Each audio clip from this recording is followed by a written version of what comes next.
Disclaimer. The information and education material contained herein is meant to promote the general understanding and dialogue of GAN's processing. Such information is not meant or intended to serve as a substitute for a healthcare professional's clinical training, experience, or judgment. For patients and individuals, such information is not to be a substitute for professional medical, therapeutic, or healthcare advice or counseling. For medical issues or concerns, including decisions about medications and other treatments, readers, viewers, listeners should always consult their physician or, in serious cases, seek immediate assistance from emergency personnel. Prescription information, procedures, and use of medical devices information should be undertaken only by properly trained and certified medical personnel. We specifically disclaim any warranties, express or implied, including implied warranties of merchantability or fitness for a particular purpose. Such information is provided, as is, and is believed to be accurate at the time of its publishing, but it is the viewer's job to evaluate the accuracy of any information found in this presentation. Every case presented is of their own experience, applied by themselves for themselves, and it applies to their case only. Every person experiencing health problems should seek professional medical advice and consult their course of treatment with a doctor. The processes of plasma balancing described herein are a natural process which supports the body but does not replace medical advice or therapies one is already subject to.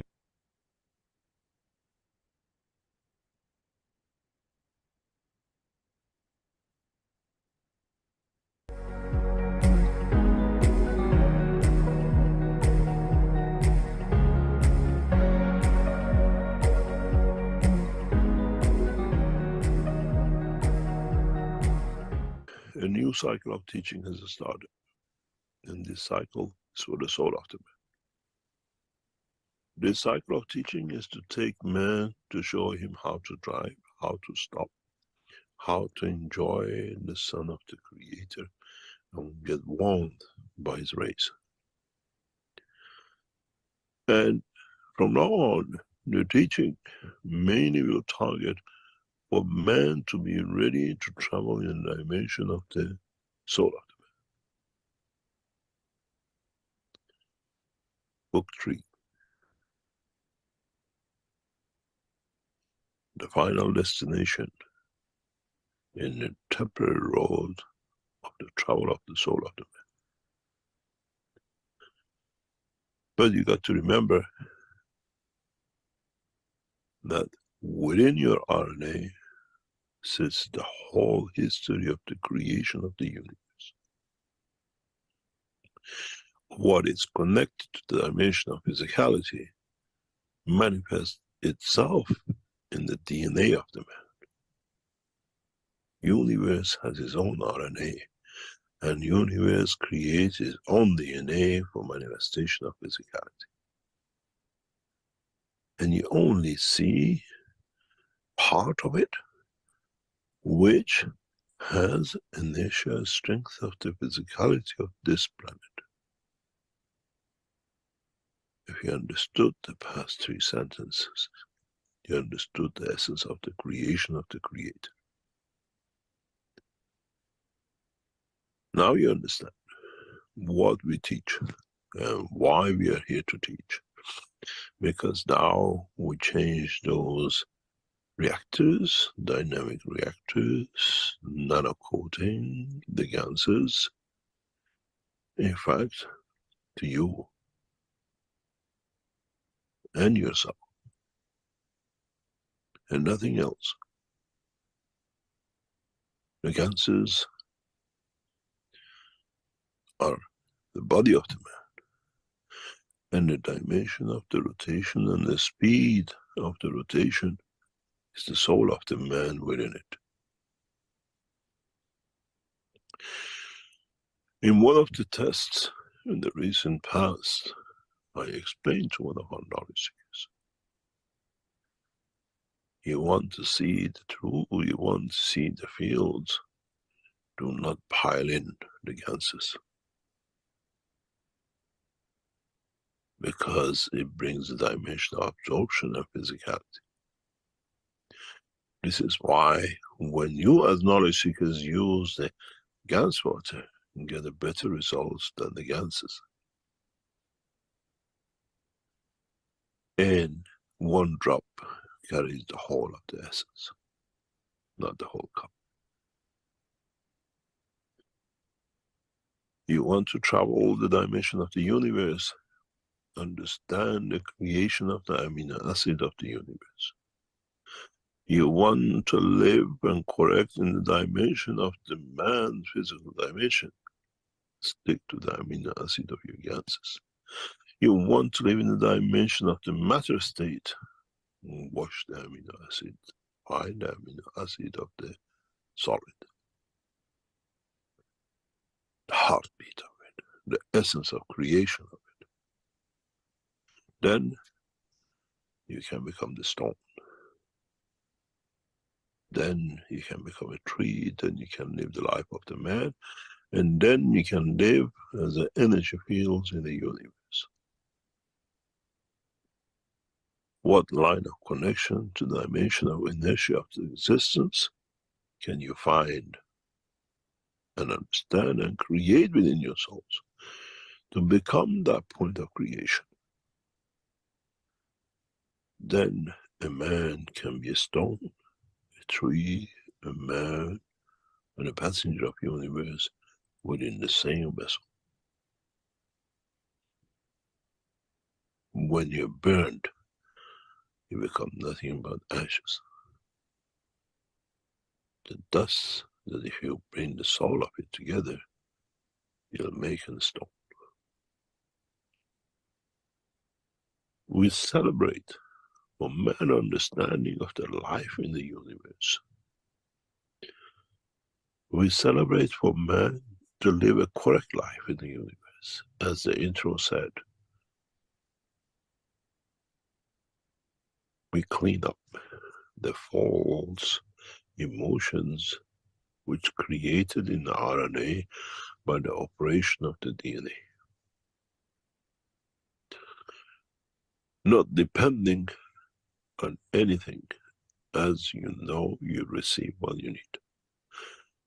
Thou shalt not kill was no way brought up to be for the dimension of the man's understanding of his dimension of physicality.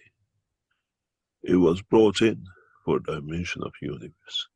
Once you understand in the universe, you receive what you like, what you need, and you shall not kill for it. You bring that ethos to the dimension of physicality. So you have to touch the love of the creation, the love of living in the universe to correct the physicality. One way or another, will bring that to this planet. Be of the teachers to show how to conduct outside. As I've said many times, we are universal teachers because we teach you the life in the universe, the educated way to live in the universe. And now you understand why we are called universal teachers. We are not prophets. We are above all directly connected to the soul of the Creator as He teaches through the dimension of physicality of a man. Now you understand what the first words we always said. As now you're getting prepared for yourself, to the day of judgment of yourself, to become the passengers of universe, you need us as universal teachers to guide you, to teach you. And now you understand the meaning of universal teachers. Never claim to become, never claim to be a prophet, because he has no prophet for us. We have access to all. And now it's for you, as us, as a teacher, sitting next to you in that car with the learner driver behind you, how to conduct. And the first 3 rules. You sit in the car, you fasten your seatbelt, you watch the mirror, you turn the engine on, and you watch what's going around you. the ethos of Mitra, to be correct within you, within your environment. Think good, talk good, and do good, or act good. And now you understand who we are, and what we are, and what we are to deliver. Even though we live in the dimension of physicality of the man.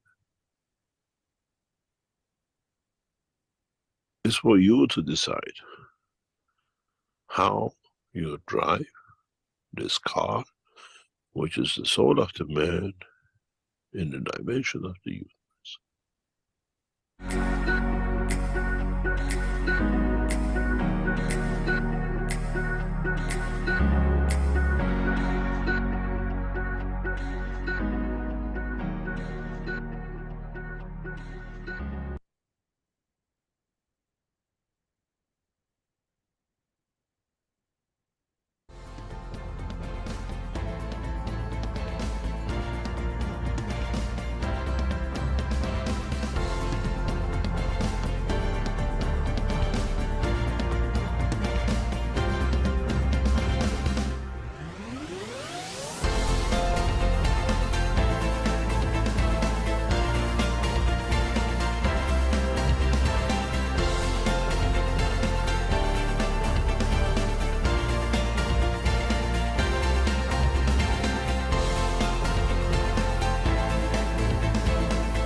Hello, everyone, and welcome to the 546th Knowledge Seekers Workshop here on Thursday, July 11th, 2024.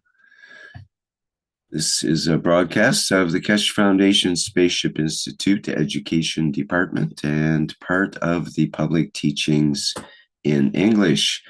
My name is Rick Crammond, and I'll be host once again in this eternal series of workshops, up to 546 now. And once again, we have the honor of being joined with Mr. Mehran Keshe of the Keshe Foundation, who will be presenting today's show. Mr. Keshe, are you ready to go? Yes, thank you very much. Good morning, good day to you as usual.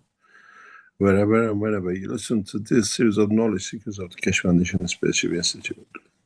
We are back together again, and maybe we can back some knowledge into what I call the knowledge of the creation and understand a little bit more step by step. In the last week's teaching, we spoke about the way man is known as a wheeler race. And what happened if we become like the rest of the universe, think in the shape of the sphere, because in a way, the shape of the plasma.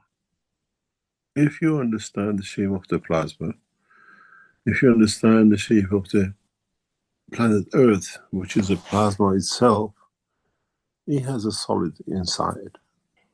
In a way, by interaction of the fields of itself, it goes back to itself and emerges again as what we call fields, which in that process, some is shared with the others and some are maintained for the life of the planet itself. In a way, if you look at the structure of a plasma, we always looked and we always understood in a what we call a strange way, but it is part of the understanding of this work, which we have to understand. We have no choice, but in a way of understanding the totality of the interaction of the fields which create a plasma, understand how this wheel, this spherical shape works, how it rotates, how it maintains its dimension. If you consider plasma in a way of what we call different shape and different structure, and come to understand the totality of its work, it's much different than what we've been considering. As the fields come, initial fields, and then in interaction creates magnetic field and gravitational fields, these fields altogether leave some residual from their interaction, which these residuals in interaction gradually create what we call the spherical shape of the plasma. But as these fields interact, some of these fields move in a different direction, in all directions, and in all attributes of the work of the system. This is the life of the plasma on its own. If it stays in that shape, it will have a limited life. But it itself, in a way, is connected to another ends, which we don't see. Each one has its tails coming from somewhere, never disconnected. But in this environment, it gives us the manifestation, visualization of bunch of fields coming in, and at the same time, bunch of fields going out, which means the ones which came in again have connection with themselves in another dimension, another position. Where we look, this is the interaction of the field itself. But on the other hand, this thing is part of a universal system. It creates fields, it creates magnetic fields strength within this center due to the interaction of the fields which created it, which brings fields from the universe. This planet, this plasma, only can attract fields from the universe, which is within the strength of the fields of these creators of its origin. It cannot attract other fields, even though they're available in the universe.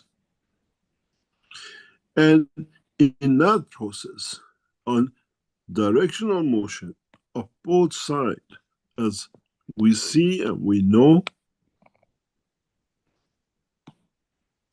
it leaves, it interacts, and it feeds this circular motion within this sphere.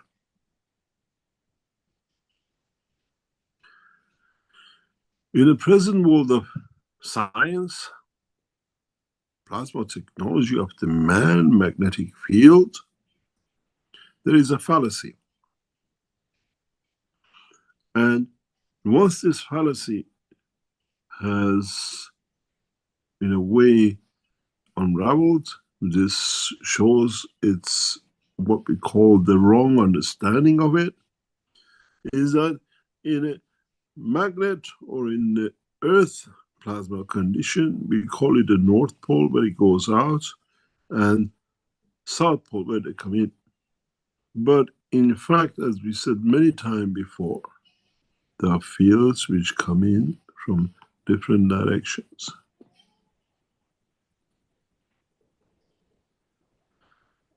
The strongest create the illusion of coming in and going out. Plus, what is fed by the plasma within the center itself by collision, by interaction of the fields of itself, which it does attract.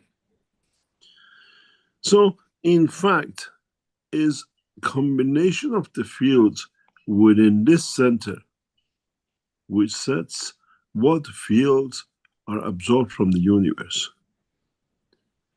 Then, when this plasma creates a condition that in interaction with the fields of its environment, it can create a dimension of interaction which gives it manifestation of physicality. We call it the surface of the planet. Then the surface creates a new dimension, which called inertia, which means is the strength field of the fields of the universe in interaction with the planet itself, which dictates manifestation of the physicality of the matter. In the world of the man, we call this emotion. In the world of matter, we call it inertia. In what we call life of the planet, this inertia, in interaction with the rest of the fields of the universe, gives manifestation of physicality. And as the planet grows, as the planet changes, as the layers of the material manifest on top of each other, the inertia changes. And this change of inertia comes from different emotion interaction of the physicality of the planet with what we call the soul of the planet, which is its gravitational field in the center of it. So in a way, there is no difference between the physicality of the man, the soul of the man, and the emotion of the man, which creates manifestation of physicality of the man.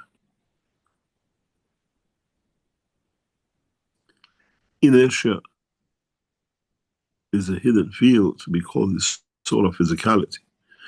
And the soul of the man is what we call gravity of the planet. And what is the interaction between the soul of physicality and the soul of the man gives the manifestation of the physicality of the planet. We call it the surface.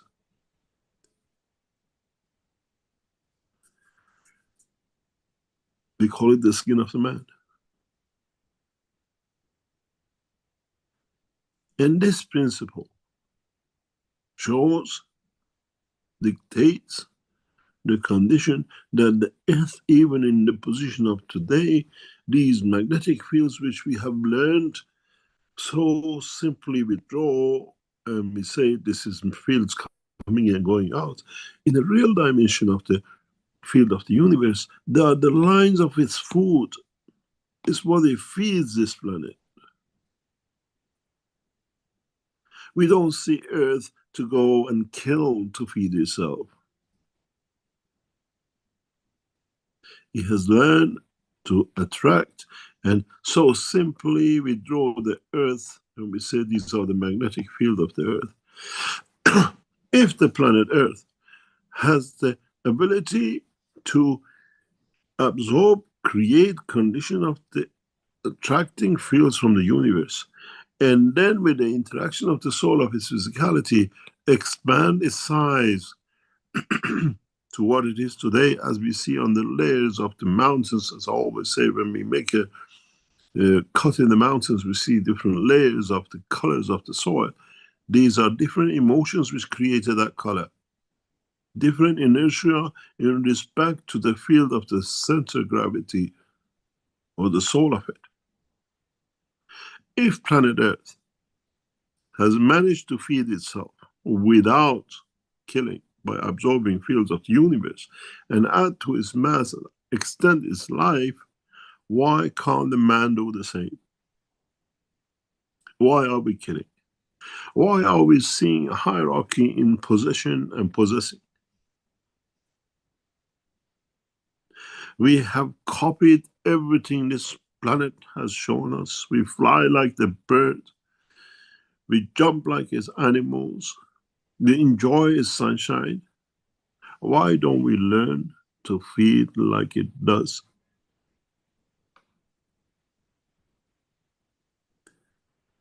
And this is the purpose of the teaching. We saw the head of a nation kills another head of the nation to appoint what he wants. Why do we have to murder? We kill animals to eat. Why do we have to kill? Does this planet kill to sustain life and expand is what we call dimension? If the central point of this planet can feed itself for billions of years, why can't the center of the man, the soul of the man? What haven't we learned? What do we need to learn? What do we need to replicate to live? We replicate every dimension of this planet. Erupts its volcanic eruption, and we shout our emotion. It creates winds and the noise. We shout our voice.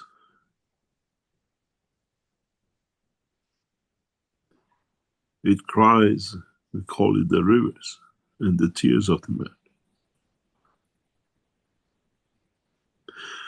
Why doesn't man learn to replicate the way this planet and all the universal system feed themselves? Why do we have a spherical shape for the plasma? Because every single field which makes that the sphere creates, possesses different strengths, so it taps to the universal fields in all dimensions.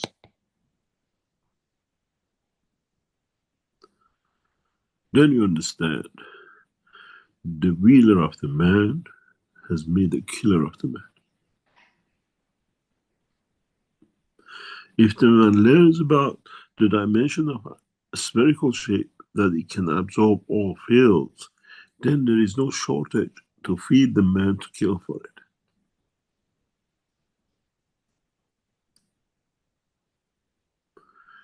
Then we understand the true meaning of life, universal life, and the ethos of Mitra.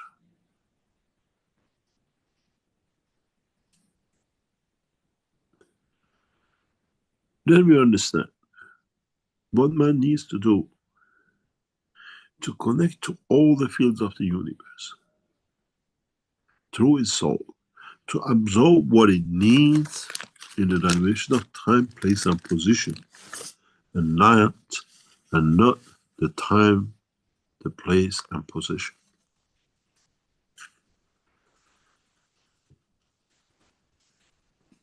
If man understands this principle, if man understands the replication of the life of planet in his life, man will move away from killing. Man will move away from destroying to exist.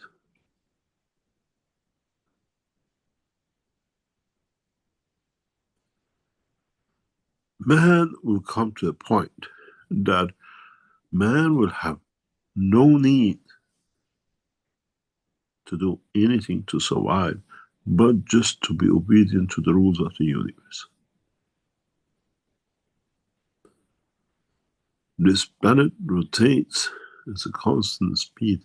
It keeps position at a constant space distance from its neighbors and its, what I call the mother, the sun. It does not create harm to no one and lives for billions of years. Man kills, destroys everything and lives only 20, 30, 50 years. And then what I call hypocrisy of it is looking for everlasting life. And then those who understood the weakness of the man, create religions to abuse more of his own lack of understanding of his own creation.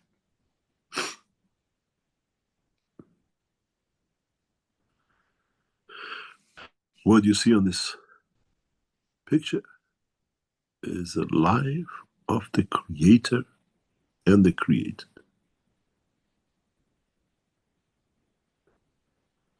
going away and raining back onto. Understanding the totality of the creation.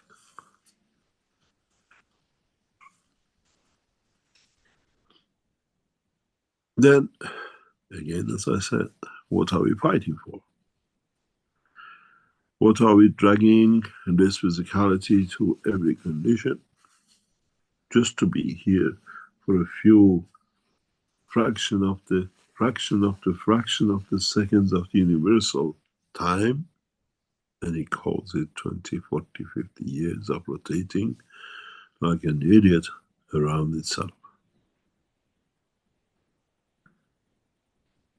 On the surface of this planet. When sometimes I look at the Sufis, and when you see the skirts comes up, I wonder how much man has realized himself to be the center of at the end, and at the same time on the edge of at the end.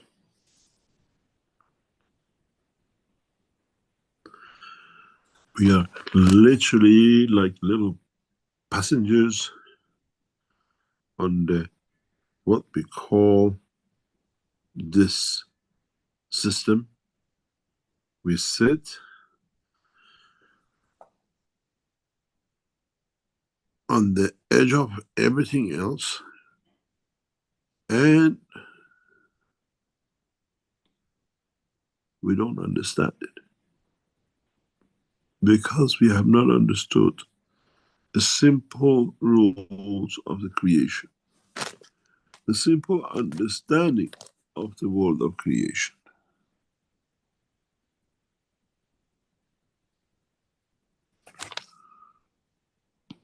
And what will be interesting to see is how knowledge seekers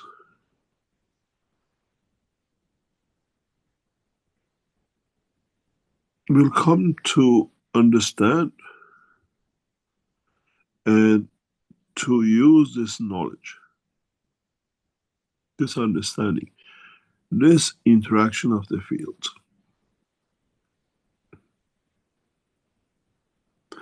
And in fact, if you understand this picture regarding the soul, the physicality, the soul of physicality, the inertia, the atmosphere and gravity and magnetical, you'll find out you can decide where and how to change the inertia, how to create a condition of what we call understanding of totality.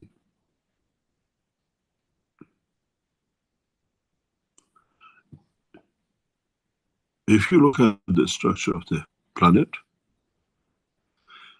and its gravitational system in the center, and inertia at the surface, but it creates inertias internally too. This internal inertia leads to creation of the matters, which in that effect exist. The truth for man to understand is that as the inertia on the surface changes, as the planet attracts more fields which converge to matter, this will change at the same time the inertia within the structure of the planet too, because now The inertia has moved to this level for the surface. So the emotion changes. In this place, you could not find gold, and suddenly scientists say they have found a new gold mine, which was never known because it didn't existed before. Because the scientists of the man have come up with the fallacy that when the blah blah exploded at the start of the universe, blah blah, the material through whatever became and whatever has become through what we call the Big Bang. Where the head of the man is Big Banging, not the reality of the creation.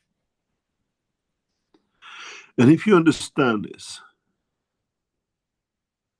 then you understand how man creates out of nowhere his own cancer.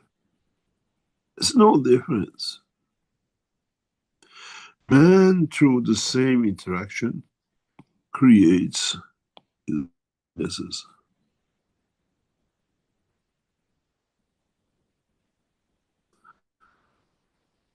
Here is the inertia, and we change the surface. Here, the emotion of the man change the inside of the man.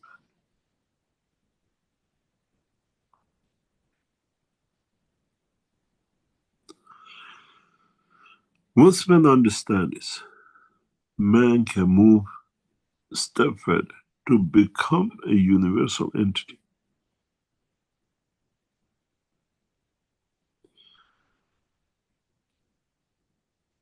To live everlasting, to exist within the dimension of the universe, to not to kill, but to learn to live within the fields of the universe. The way we said that the gravity in the center of the planet dictates what it absorbs, so is the soul of the man. It has the amino acid connection to this planet, so it can only absorb the fields which are at that strength. And then what it interacts with additional field of universe, gives it the new dimension of the what we call is atmosphere or magnetic field. And if you understand this, and understand that the magnetic fields of the universe obey the rules of the physicality of the life of this, what we call unicos, is that if you define magnetic field in motion as energy, then understanding the interaction of the fields of the universe or inside the body of the man gives you magnetic fields, which are the energies that you need to create a condition, be it on the level of matter state, level of soul, or the universe.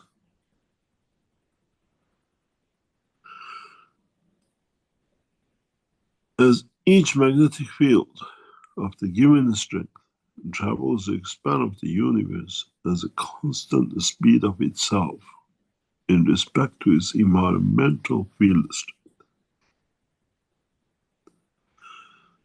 And when the magnetic field in motion is understood to have energy, then when you space gap a given point, then you understand what energy you need. Then if you translate this back into the emotion of life to exist, you know what you take from the universe without killing you.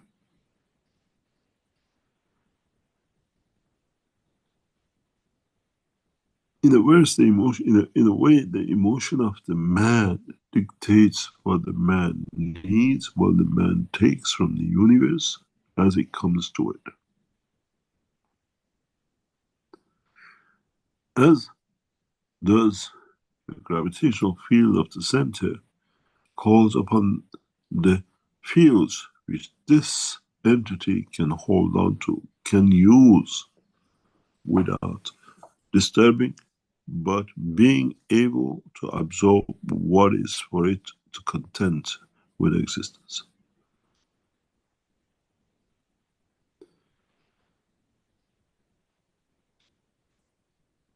Then there is a beautiful question which I put so many times to so many people.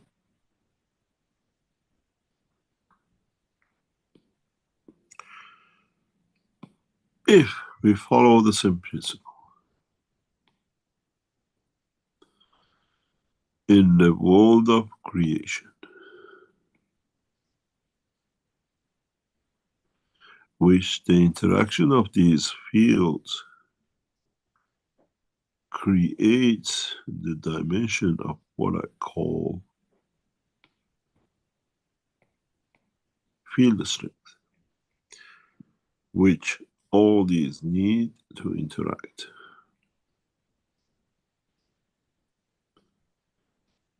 And if we find out, if we realize, if we become able to measure the field strength that we need to survive without killing,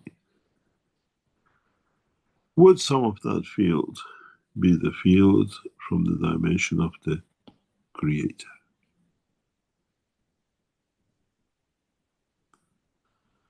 Which means we need to receive from the mother source to be able to operate within the environment of the universe of itself.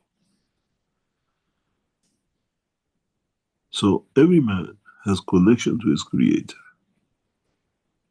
It's the man who denies that access.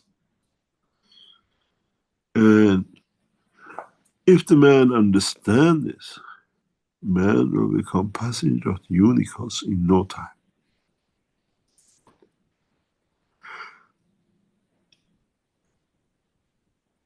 The process of understanding the strength of the man is the detachment of the man.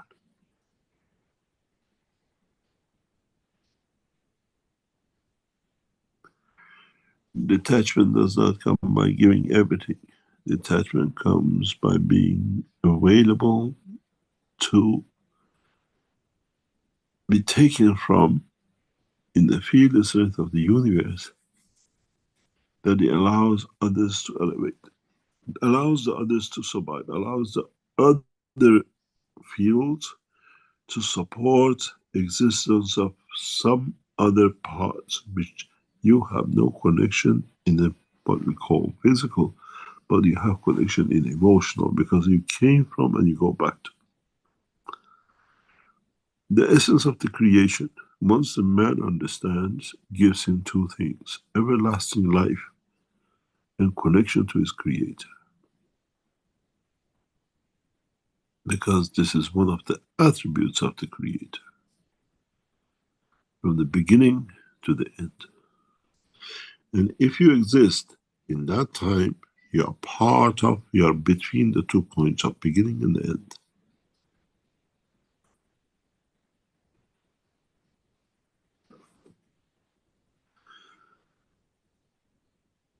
As we approach the time for the man to transmute, man has to understand transmutation carries the same pitfalls as physical life.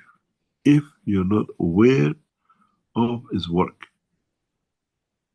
if you're not aware of its time and the place, then if you're not aware of its capability to encompass the whole thing,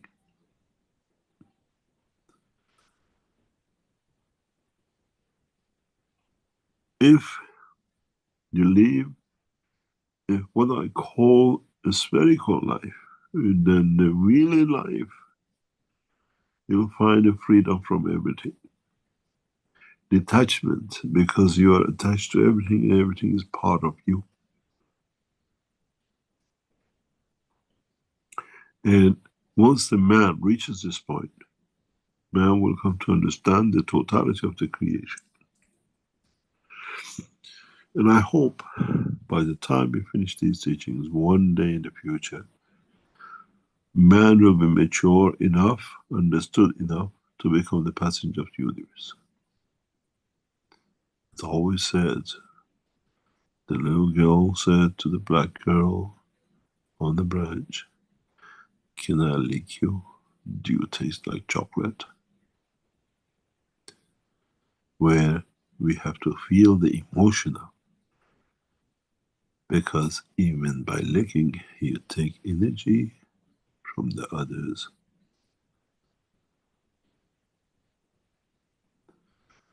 And then you understand where the pitfall comes, where man cannot lick everything on the universe to see how it tastes and then to eat. But the taste has come through the emotion of the physical manifestation and dimension of the soul of the man.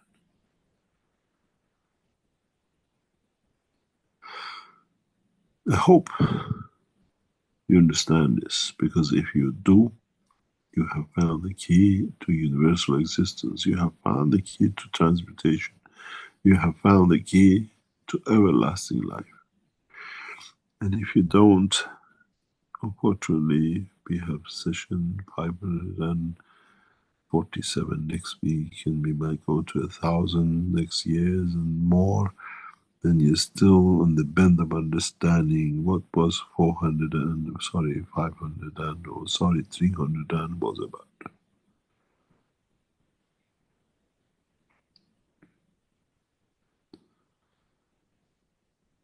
If man replicates the work of his creator, which is this planet, man does not need to kill. Man does not need to be attached to this planet the way this planet has detached itself physically from its mother, the sun.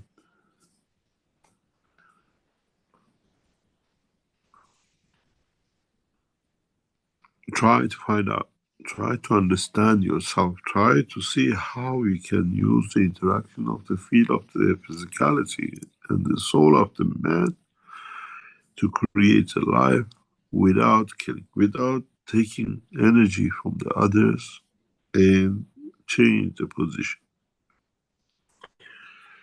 As I said once before, and I say it one day, you might understand. Energy is magnetic fields in motion.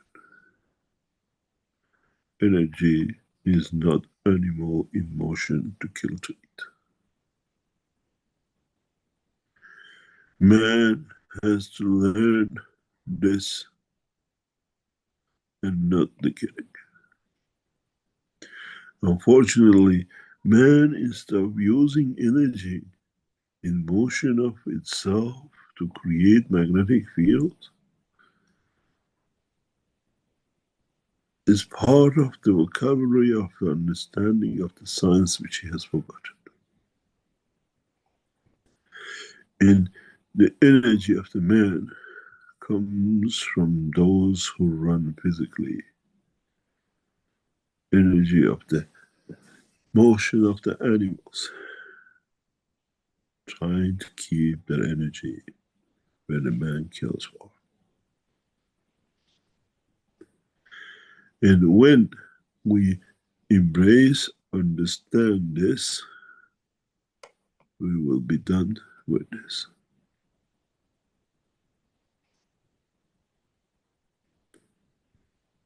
Energy has to come from what is free and not from what is captured and killed. Be the plant, be it an animal, be it another man.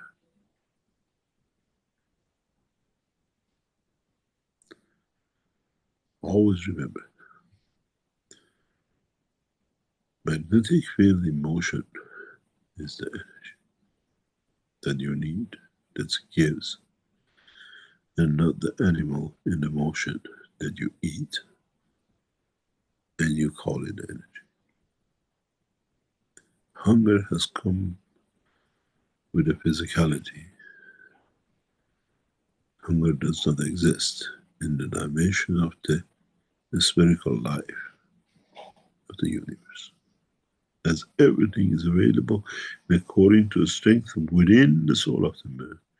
And within the soul of physicality, man dictates what it needs to confirm his existence and continue with his life. And if one day man understands the totality, man has moved on.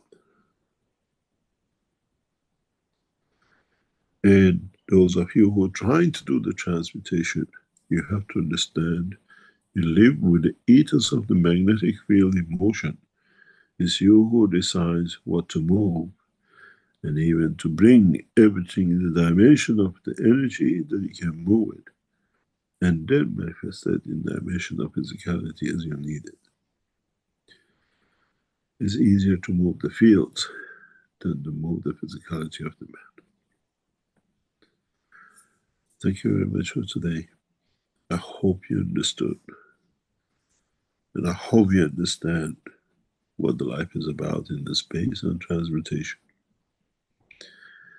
And where we are heading for. And how you need to sustain life in the everlasting life of the universe. Break.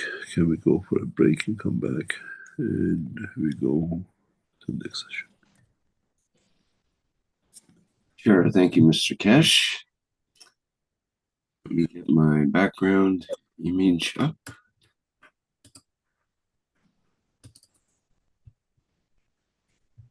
Okay, we're at the 546 Knowledge Seekers Workshop, and as Mr. Keshe said, we'll be back after this short break.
The Keshe Foundation, an independent, non-profit, non-religious, space-based organization founded by nuclear engineer Mehran Tavakoli Keshe, is introducing to humanity the science of the universe.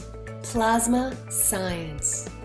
Keshe Foundation develops universal knowledge and space technologies that provide solutions to major global problems, revolutionizing agriculture, health, energy, transportation, materials, and more.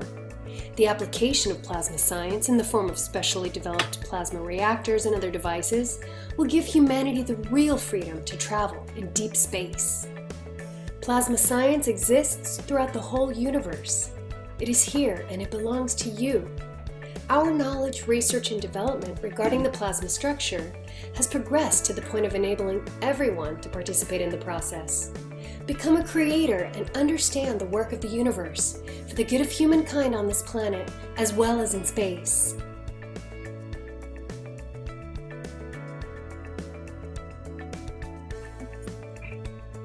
The use of megravs, nanomaterials, GANs, liquid plasma, field plasma, and other plasma technologies have come as a new dawn for humanity to progress and work in harmony with the universe.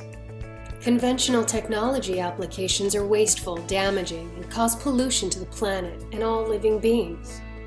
Plasma science provides solutions and improves existing methods and use of resources in all aspects that touch the lives of all beings.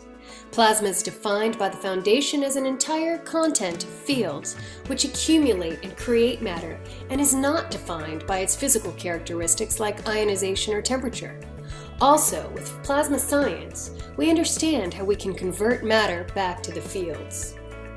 Quoting from Mr. Keshe, MEGRAV stands for magnetic gravitational, which means plasma absorbs or gives. And every plasma has the both.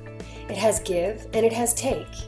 And when they can't find the balance, they distance themselves until they find the balance they can give to the others, that they can receive what they want to receive and give further.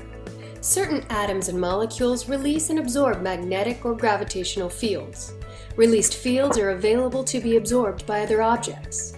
The Keshe Foundation has developed a way to gather these free-flowing fields from the environment within a resourceful and beneficial new state of transitional matter, which M.T. Keshe named GANs.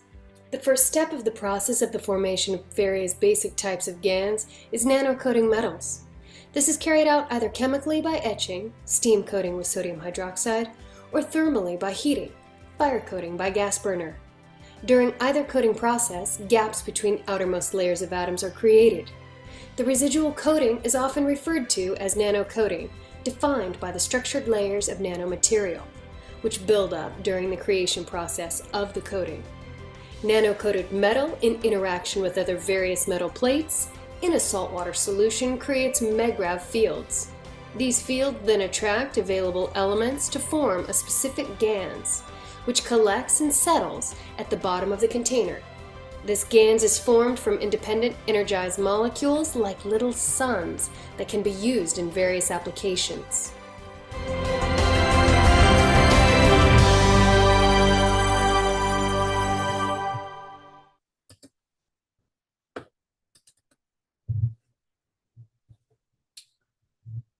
Okay, we're back again at the 546th Knowledge Seekers Workshop. And because it's the second half, people here, the attendees in our Zoom, will have the opportunity to ask questions of Mr. Keshe. You can put up your virtual hand, then we can recognize you and allow your microphone to open. Others can post in the various chats or in the Q&A. You can write down your question. Okay, Mr. Keshe, are you ready to continue? Do you have some other news you would like to tell us? No, thank you very much. As usual, we carry on.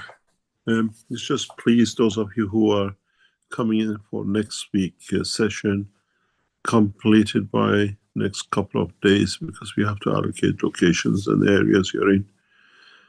And hopefully it'll be very interesting systems to observe and to monitor next week as we make you ready, hopefully, to go for the final pushes up for you to learn how to transmute and how to bring energies in the body of the man to be able to travel the span of the universe, and don't rely on your two-wheelers in the Chinese firework. If there are any questions, we try to answer. Okay, thank you. We have several questions in the Q&A, and we have a hand up. So let's ask one of the questions in the Q&A first, and then we'll go to Sasha, who has the hand up. We have a question from Leomar from the Brazilian community, who says, for those of us who were not able to attend the Friday sessions of the first semester of 2024, can we achieve any progress in the sessions from July to September? Thank you. Yes, they're totally different things, and in a way it's much more advanced. And yes, if you were in the back before, you might get there, or you should get there much faster. It's another part of learning. And who comes in now is not exclusive who's been there before.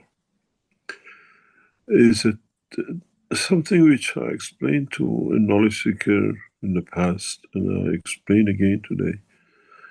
The teaching of Thursdays is a teaching the physicality of the man. You learn about ganses and the rest.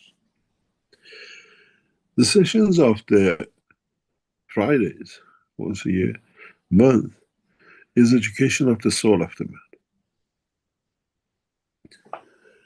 Does not come into the dimension of physicality, and it does not have exclusivity. And in a way of educating, teaching, how to be able to detach and the rest of it, and how to elevate and how to concentrate. And you've seen this if you go back in the first sessions of the first few times. A lot of people used to get bothered by the noises people used to make, by the other disturbances, and now it's irrelevant. They're there because physicality doesn't listen anymore. And this is the same thing. It's not exclusive of the few people who come in, is what you call is for anyone to join in at any time. Unfortunately, we cannot record the teaching of the soul by the dimensional fields of the universe, that you can have a session and join in, and you can listen later on. That's why we keep it this way. And trying to keep it into a cycle of 20 to 28 days is because some of you might have noticed, as we feed, as we elevate the soul, you might have seen by the cycle of the man some changes in dimension of physicality, emotion, even physical changes. And this is what we gradually start looking for, because when you transmute from one position to another, you change your physicality, because the soul has received, you allow your soul to receive fields from other strength of the universe. And you might see changes in the physical dimension, in emotion or physicality or health-wise, but that is part of this, what we call elevation of the soul of the man, is what I just said. In a physical teaching, like Thursdays, we teach you, you hear the sound, we give you answers, you consume the energy of the sound of the universe, as we carry. In the teaching of the souls, and what we do once a month, is we transfer energies of the universe. You're not connected, I don't talk. And if some of you even notice, most of the time, not only my microphone, even my connection is blocked and I move out. Because presence of me as energy levels can affect the totality, all of you, what you learn from your soul. If you notice in some of the teaching, I go on total mute, not to receive and not to send. And sometimes when I come in with just to give or just to receive without you knowing, I ask it to be monitored. In the next week's session, for a long period of time, for the first time, the daughter of Mitra will be with us, which brings elevation to the soul of the man. Is you who have to be ready for that cycle, to understand it, to feel it. And that's why we separate you in different groups. And you have to understand how you transmute, how you transfer, and what you need to transfer and what you need to transmute. And how you get your physicality to the point of transmutation, how you bring it back to the point of transfer. And what changes do you see in that position? And we'll see how the next extension will come and how we add to it as you learn more through the dimension of the soul. And it's not the exclusivity of who's been here and who's not been here.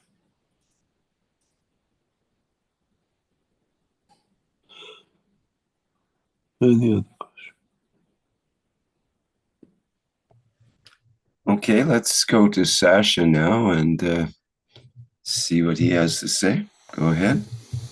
Good morning, Mr. Keshe and fellow knowledge seekers. Right now, there's a Can crime. you tell me where are you from and what?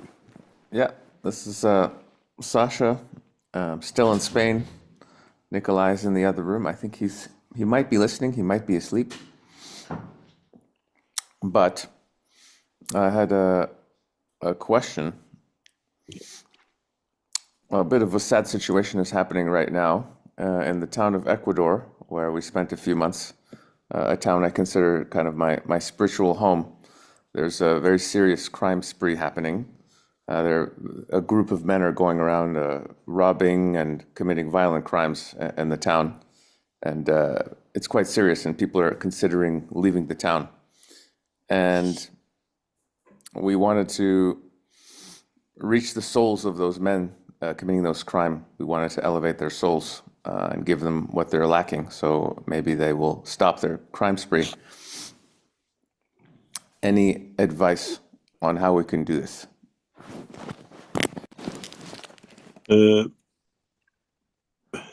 It's very strange in what you try to do with a village or a city in Ecuador, violent crimes and everything else, and what has been going through us in regard to a nation in the past few days, and how to find a solution. And we try to find how to elevate the criminals in that part. And I've been trying to find a way how to sort out these criminals in this part of the world. The same crimes, more even maybe worse than what you are facing in Ecuador.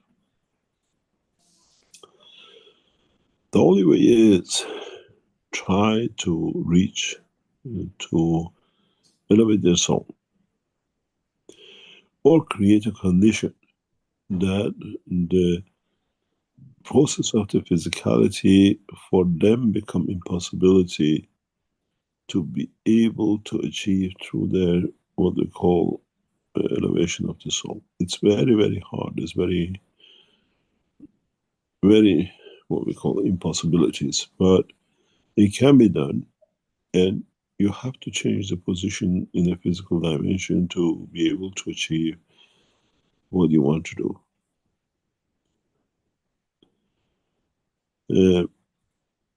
You have to learn how to transmute, how to reach and understand if these people are for a purpose there. And what is their purpose? You look at the picture frame, you have to look at the whole movie. And who's behind it, how it is, and the way it's done. And these criminals usually have a head who decide and plans. You have to connect to that head, understand its operation, and try to. There's no use elevating a criminal who becomes worse by elevation in his criminality because now he thinks he's got a new place because of what it is. And you're still dealing with the soul of physicality and the physicality manifestation. And try to find who's behind it, who's the head of it. Then you can change the rest. It's like you have a headache, you keep on taking tablets, but you don't go to the doctor to tell you there's a tumor in the head. You have to remove the tumor. It's no use keep on taking aspirins. And we have the same situation in a larger scale in another part of the world, which even this morning I've been trying to find a solution and what do you call it, find an answer to it. And the only solution we see is not elevation of the soul of the man, that it creates and leaves people in dimension of physicality misinterpreted to what do you call it, a gift from the God and another level to be. It has to be the right way. We have the situation now in the state of Iran. Criminals are running crazy from the top to bottom. And we have to find a solution for it. From head of the nation down to the bottom. Murders, killing, everything else has all come into one. And all in the name of God. You have to find out what name they use and what's the purpose.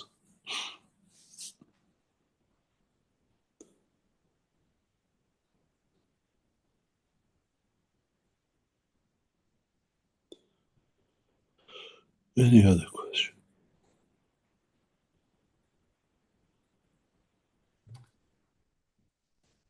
Okay, thank you, Mr. Keshe. You see, we have from Andrea in the Q&A.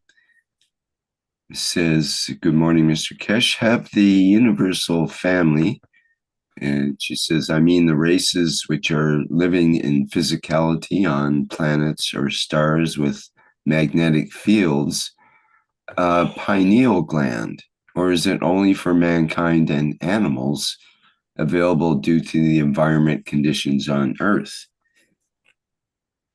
Can you explain what the pineal glands are? That everyone must have is prerequisite to be alive or be a being. The only prerequisite to be being is having a soul and a soul of physicality. How you arrange it, what control system you put into it, what parameters and things you call it, kidneys or liver, is all condition of that soul and that soul of physicality to exist, and nothing else. Pineal gland or any other gland is the need for manifestation of physicality of the man on this planet. and nothing else.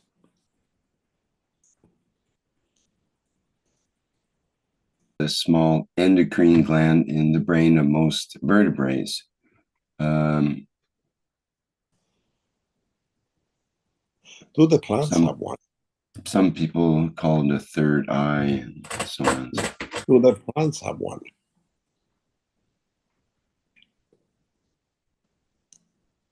Or is it exclusivity of those who can run with 4 legs or 2 legs or whatever?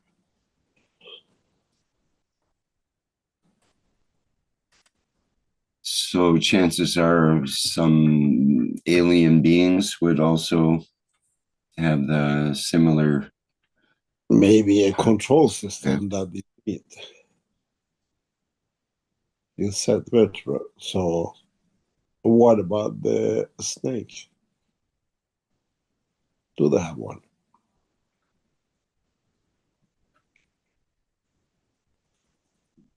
What about the snail? Do they have one? These glands are things which are made for the specific use and need not the exclusivity of, and is not common to all of. It says some species of amphibians and reptiles, the gland is linked to a light sensing organ, variously called the parietal eye, or the pineal eye, or the third eye. Not really. It's exclusivity of this planet and its creatures and a specific type of creatures.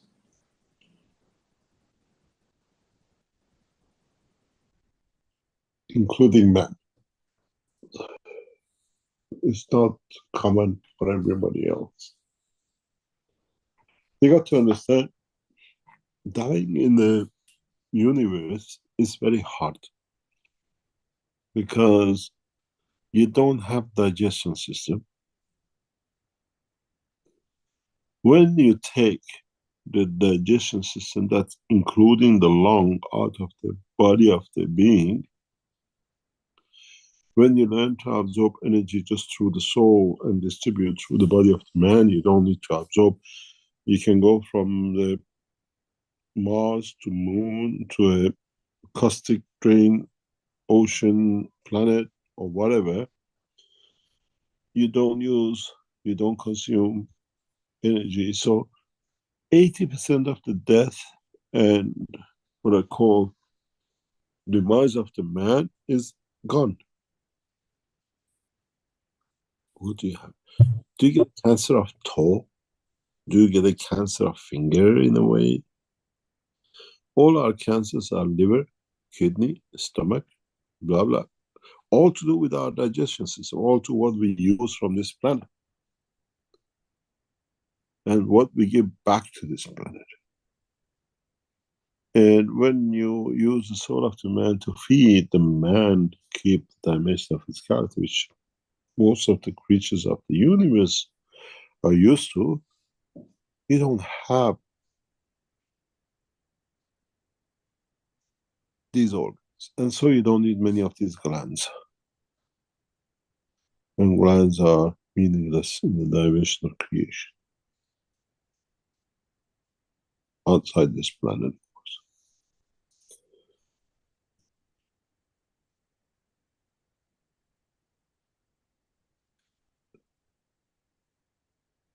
Carry on. You were trying to tell us.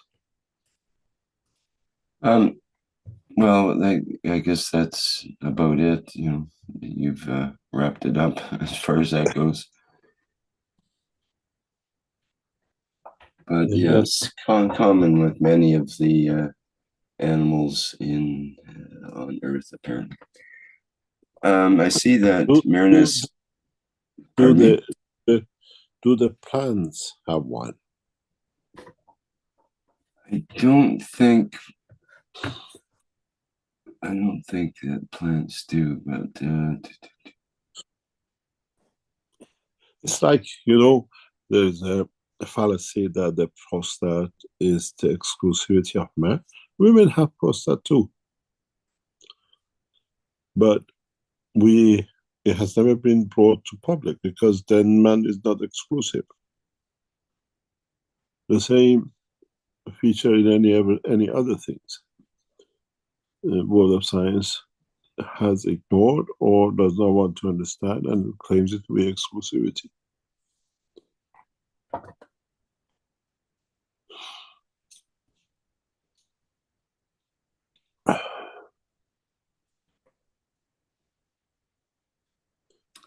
Okay, let's leave that for now.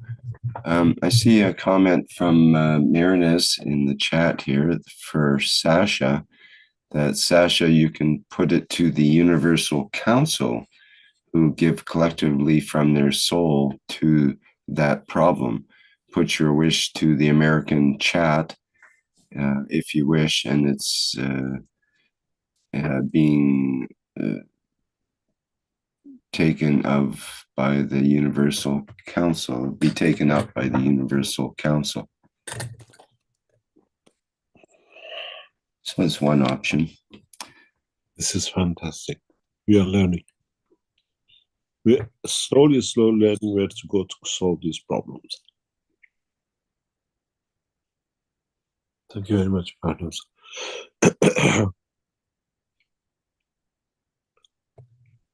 Okay, we have a couple of other questions here. Question from Antonio in the Q&A. Thank you for the teaching today, Mr. Keshe. My question is, when we understand that we can live without killing, will that then affect all animal life on this planet and become a planet where killing will become a thing of the past for all life? Yes, 100%. 100%.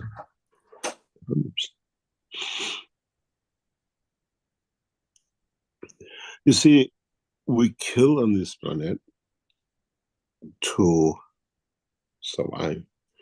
We kill on this planet to enforce our opinion. We kill on this planet to show our power. Depends where we are and what position we have. Man in the jungle kills to eat, to survive, to live another day, to suffer more and more of us.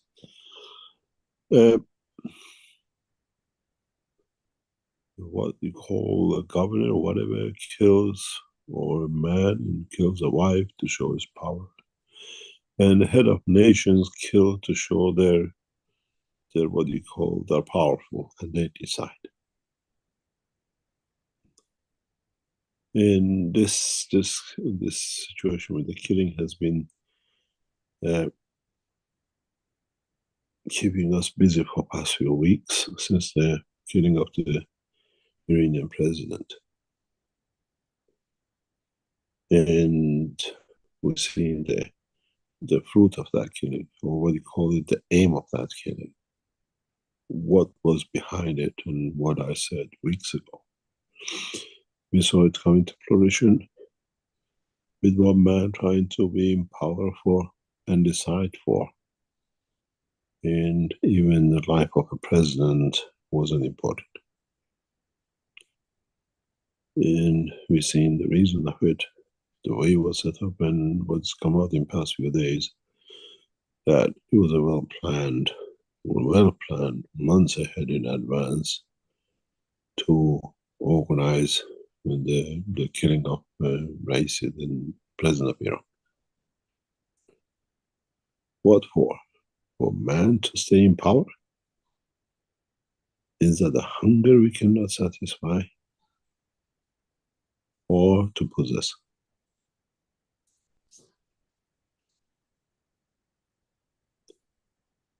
And this is the same as Sasha said. What's the purpose? Who's benefiting behind it? What's the reason for it? The president of Iran was killed to satisfy hunger of one man. And that man is lethal if he comes into power.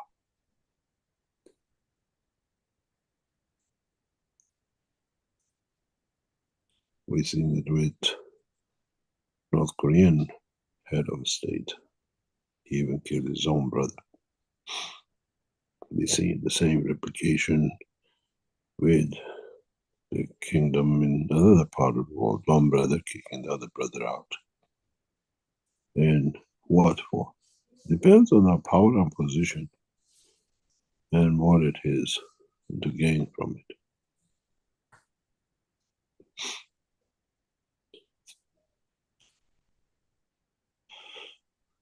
Any other question? We have a couple of questions about the current status of the gas electrical appliance. Let me see, who is it? Kurt in the Q&A says, would it not be the right time for gas in Europe? Thank you very much. The gas system is fully developed.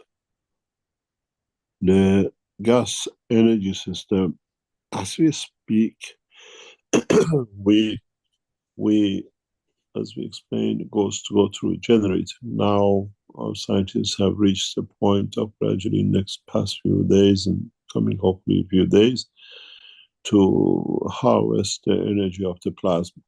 So the system will become gas producing electric system. And they're achieving great achievement. And the gas system we could have released months and months ago. But now it's getting combination with a gas system and with the electric system together as one system internally. That we don't need a power generator for it or gas turbine generators to attach to it. Maybe in next few hours, next few days, that will be fully realized, and then it goes through the phase of certification and commercialization in the next few months. The gas unit, we don't have no problem. Gas unit, now is miniaturized to a briefcase. But now is harvesting the energy to electrical current, which has been literally observed in the past few hours.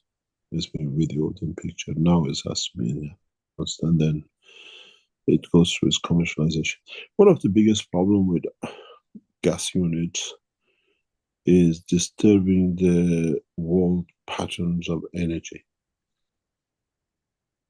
And we are working on it in the background with those who can bring the change in the mass production and mass release. And this is something we've been trying to do in the past few weeks.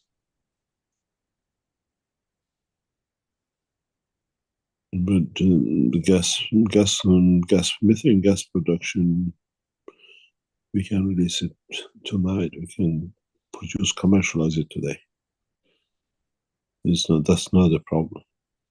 The main thing is to harvest the energy for electric current, and we don't need to burn it. Using the energy of the gas in a plasma state to convert into electric current, this was one of the things which now has been achieved by our people, than producing the gas to go to a burner to burn a gas generator.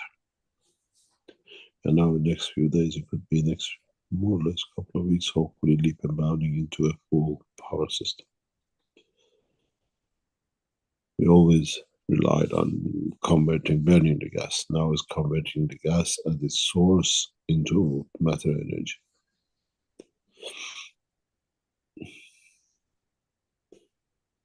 Hopefully we'll show you the video very soon. You will see, you understand. Any other question?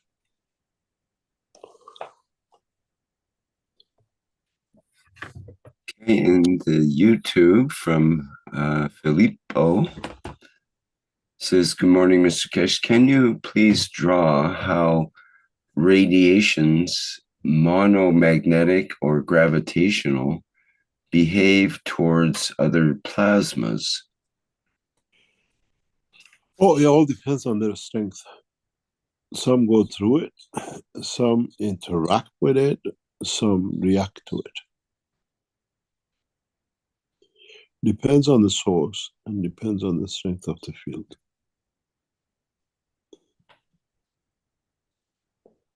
It's not one way only. It depends if the field itself has a strength equal or near equal to the point, or gravity of the point is traveling into, it gets absorbed, interact with, or it enters in the wrong direction or in the wrong angle, as we call it, in the interaction with the fields of the plasma, which it reflects it or diverts it, or is so strong that it doesn't have, or it's so weak that it doesn't have any common denominator with the field in the center, and just pass it.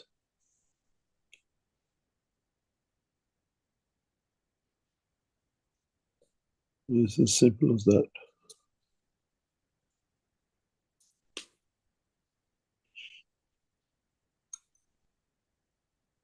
You have isotopes in matter state.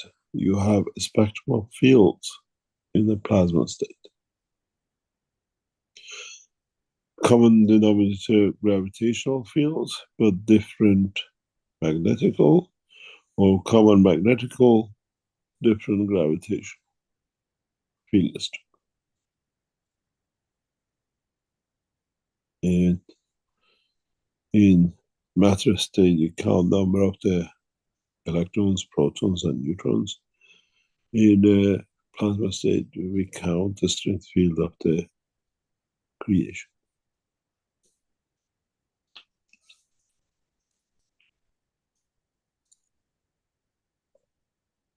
Any other question?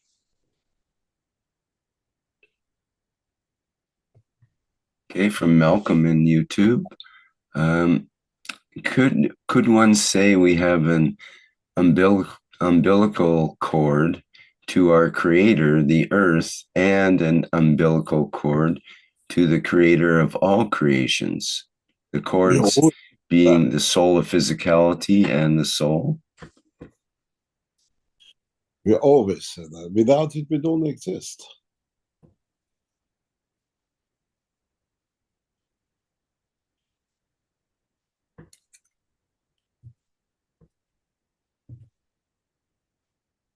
Without that connection line of the fields, we don't exist.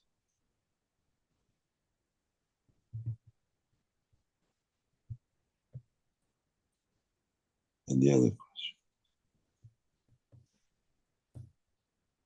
question? From Stephen, who says in YouTube, I have a bunch of questions. Can AI affect the double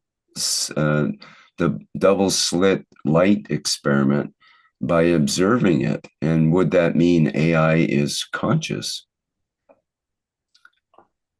Explain to people what AI means. Well, AI is what's called artificial intelligence, but it's common in people are starting to use AI to ask it questions and to get answers and so on. Are we artificial intelligence now? Are we artificial intelligence? Quite possibly. Can you repeat the question? Can AI affect the double slit light experiment by observing it? And would that mean that AI is conscious? I don't understand that question to be able to answer it. Yeah, I'm not sure how AI would observe the double slit light experiment to start with. AI doesn't have eyes necessarily, but maybe it could see a video or something. Yeah, I'm not sure how even that experiment would be conducted. Maybe, Stephen, you should try it and then get back to us on it. We have good experience, man. I have a related interesting question about artificial intelligence. Who's this one? This is Sasha again, one of the Canadians. Yeah. Well, okay. So AI is becoming actually more and more advanced, and they're trying to get it to a point where it actually attains, I think it's called general intelligence, where it can actually like think for itself and really, make decisions and have a real conversation rather than simply accessing patterns of speech from databases and predicting what the next words would be that humans would say. That's all that AI is right now. It doesn't really have consciousness. So the question would be, if some humans that had good intentions, like knowledge seekers, were creating an AI, would it be possible for us to actually bring in a soul for the AI so that it could become conscious and aid humanity in its liberation? Very recently, I have come up, or I've been in a situation regarding this AI structure and the computers and the backups and everything else of it.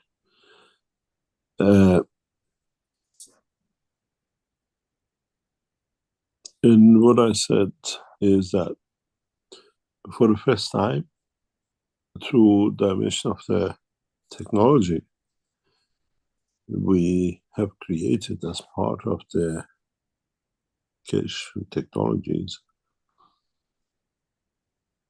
into like the test we do on Fridays. It's the first time ever we can produce microchips with emotion. And with intelligence of feeling, because we can take the emotion, understand its strength, and embed it within a material. It could be anything. You call it the clouds or whatever. And yes, with the new technologies, new materials, it's possible to create a AI with a full emotion and reaction with that emotion to give it a soul. It's possible. At the moment, it's possible. I mean, I have spoken with some people who are in this game recently about this. Chips with emotion, which the interaction decides whatever runs behind it. AI is not something there. It's created by interaction of many microchips and many electronics. It's just to tell you the memory is on the cloud, but that cloud actually is on Earth, and it's a bunch of computers and chips working together. It's more earthier than ever be, but the cloud is in the cloud. And yes, it's possible. Wow, Mr. Keshe, that's truly amazing. And if this AI really had a soul, that would mean it would have to be good because it's coming from the creator. So all the people who are worried that AI is going to be evil and take over the planet, that's not going to happen in this case. I have been to one of the most powerful, some of the most powerful computer centers who are supposed to back these things up in the past years. And you understand that at the end of it goes what's in the processing system of the chip. And if you can introduce what we call plasma chips, then inevitably it has a central control, we call it the soul, and inevitably it will have a judgment. It's a difference between when you write systems, you call it AI, but it's all connection of microchips and electronics. Then when you run the intelligence through the brain of the man, which is all to do with natural process of the, what do you call, elements. This is why there's a problem with the microchips, because it's rigid, connected, and then it gives an image or a feeling or a use of the use of intelligence, where the brain of a man is removed, flexibly structured, and can do such a thing.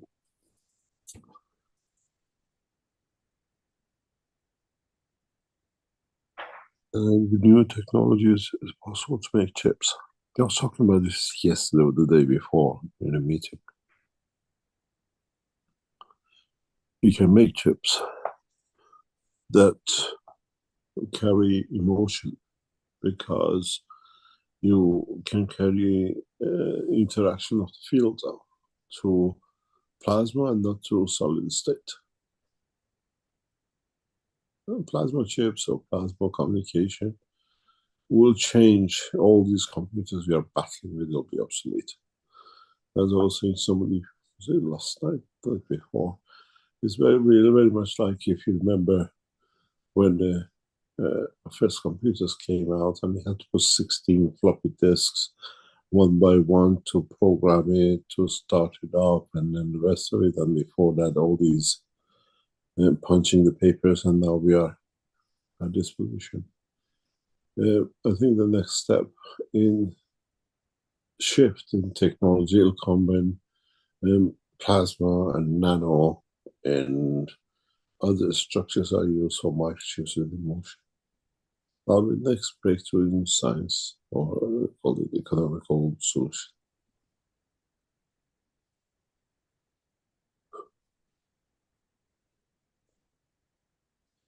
Next question.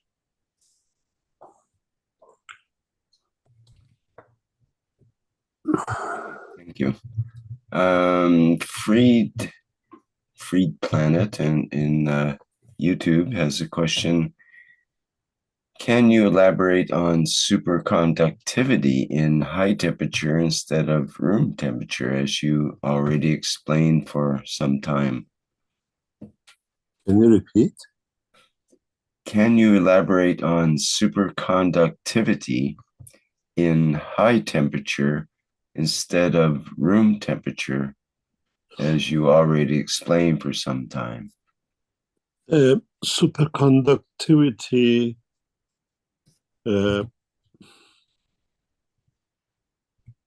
this is a misconception, misspoken word, or a misuse of language, and then is built on. When you have a matter, you have resistance. And when you have a matter, you're condition dependent, which is temperature and pressure. When you are in a nano state or a plasma state, condition doesn't interfere. Environmental condition, pressure, and temperature. So you're constantly the same, it cannot be changed.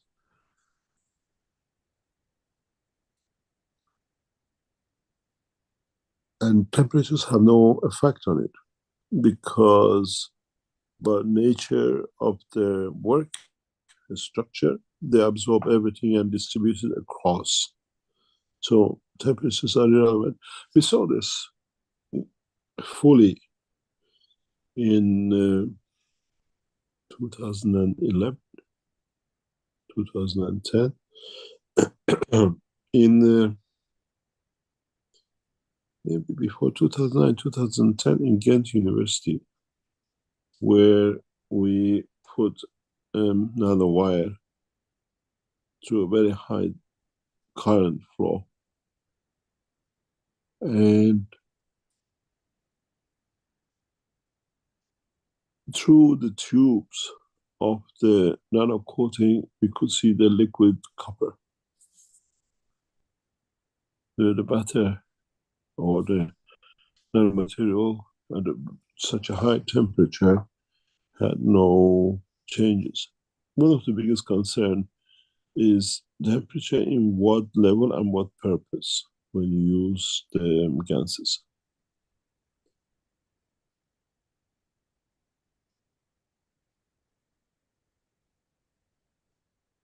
Other question. Well, we have a hand up here, and it's with Jalal. Would you like to go ahead, Jalal? How many questions before you start? I have 4 questions. Jesus, no problem. It's increasing. We have to give him one program for his questions. Hi, Mr. Keshe. How are you? Thank you, Rick. Mr. Keshe, my questions is for the knowledge seekers and us to learn more or to understand more about your teaching. So we go back to your teaching today. It's about the emotions and the colors, what these emotions emit. We see it only because it is due to the environment, yes? When it's interact with the environment. when it interacts with the fields of you, not more or less with the environment. It's you observe from the environment what is from your point of observation and the strength of your observation.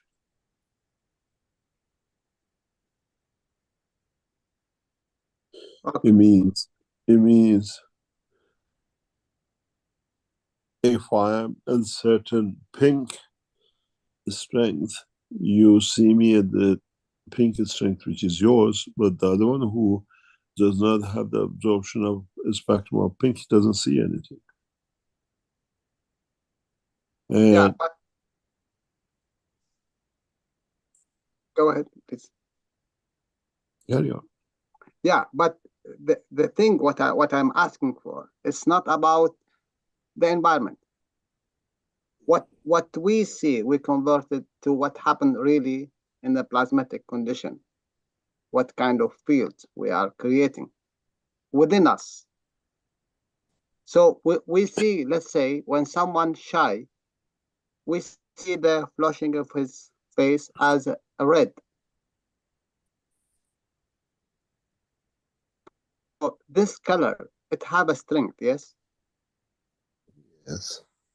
So when what you said about the inertia, what we see, it is double, what do you call it?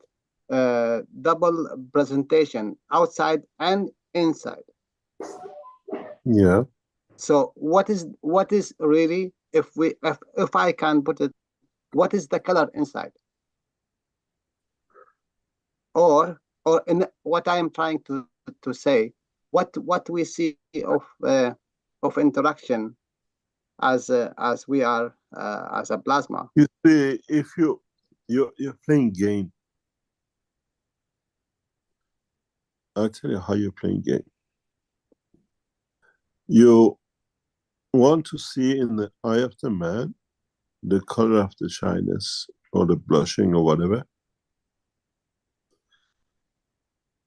And then you want to translate it in the dimension of the plasma. The plasma, or the color of the plasma, comes from the color of interaction of another plasma. It might be red to you because you blush and whatever red appears. In a plasma condition, it could be totally colorless or a color you don't expect for what you're used to in a visual condition of red. Secondly, the environment decides variation in the field absorption and observation.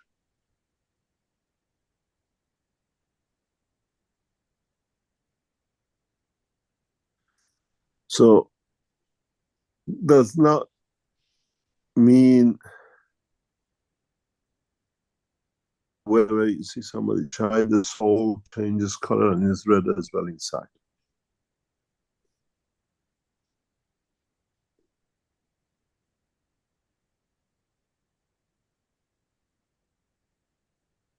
Have I made it clear? Do you understand? In a way, yes. I'm trying to to understand. Yeah, the color of the color we are used to, emotion of the color is different than a physical color.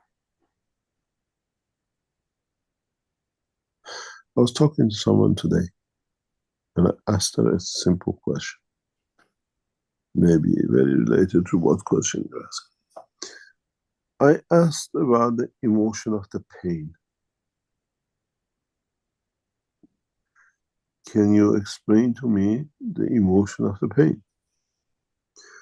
And my example is, if you bite yourself very hard, which is very painful, is that pain the same as when you burn the same spot with fire, or it gets burned?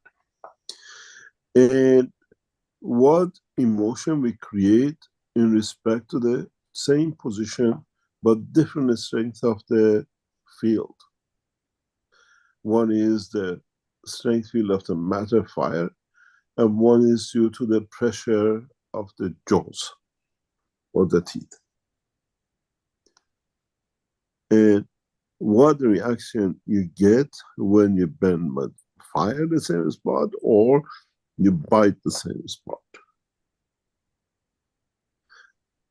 It's the strength of the field and the emotion which it creates.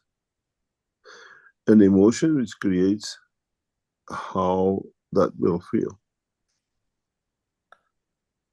And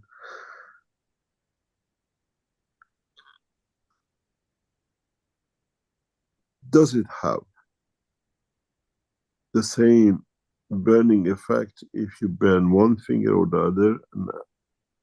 If you burn your finger or somebody else burn their finger.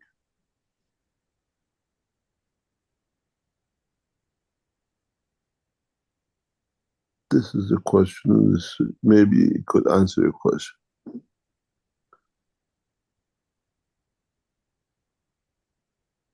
Yeah, you know what what you brought me now. A memory of my grandmother when she is angry, she bite her fingers in respect to us. This is a culture thing with the old people. Yeah. Okay. Question number 2. Question number 2. If we want to create this surplus energies, which is really we can absorb higher strength of energy or different kind of energies from the space. So we need to create that within us without depending, as you explained today, of the energies of whatever physical things. So we can use these emotions within us to create that kind of an interaction, to create that surplus energy.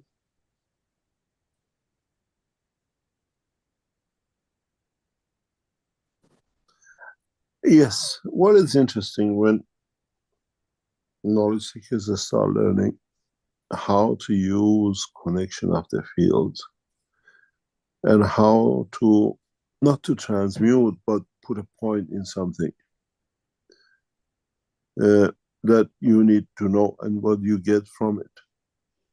That will be achievable. I was talking to some people and I explained to them what I thought about the decision and how they came to a decision and how this decision stands in wrong way or right way or whatever. And I said, what you discussed in your meeting, I wasn't in the meeting. I was never even near the meeting. Is not correct because of this and this and One of the guys says, Mr. Keshe, how come you are not in the meeting, but you know what is discussed in the meeting and you're very precise about it?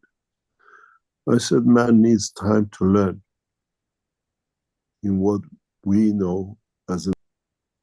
I don't need to be there physically. My soul is present.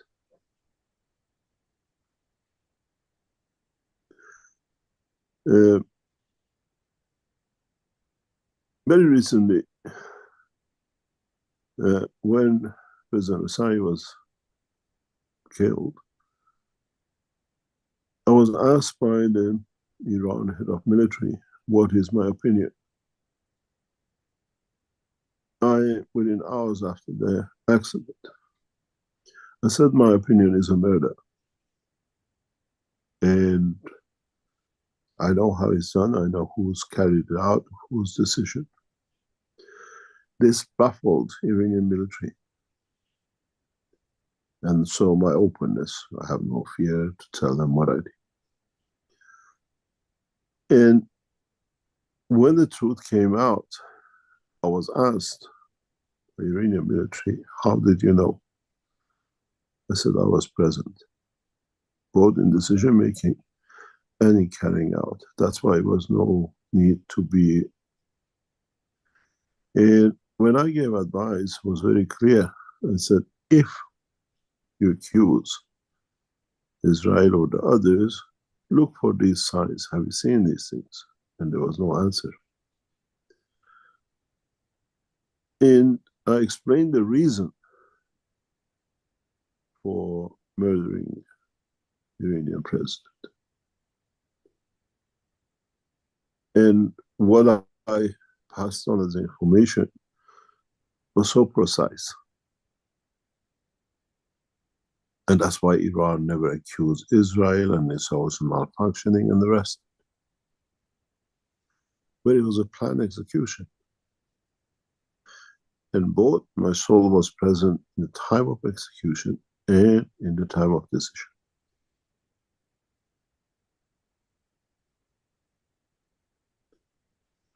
And this is what needs to be understood. We don't need to be where we are there in dimension of, and we don't choose to be. Our soul, as is like that every field is connected to every point, is what you tap into. And we don't need to be everywhere in a physical dimension.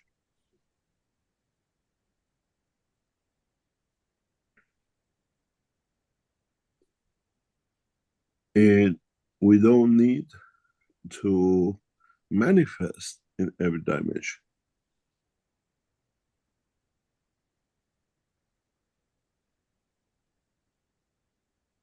But through the line of connections, we can be aware of when we need the knowledge to.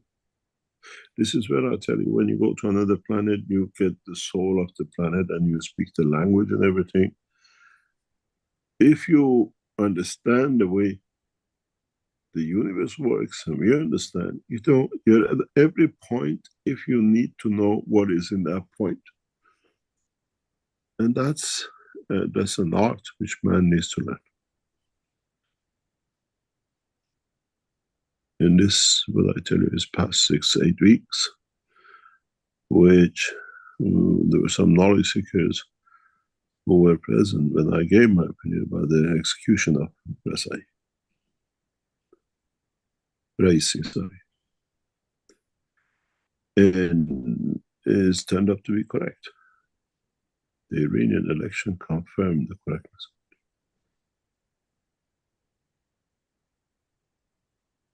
The place, the area, and the way it was brought into prominence and the way it was set up, it was all planned months ago.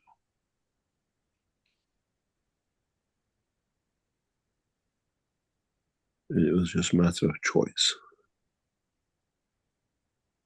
The time.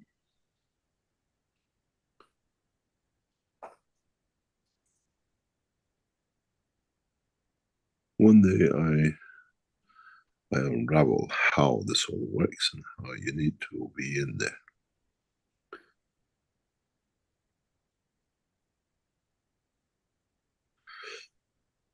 Question number 3.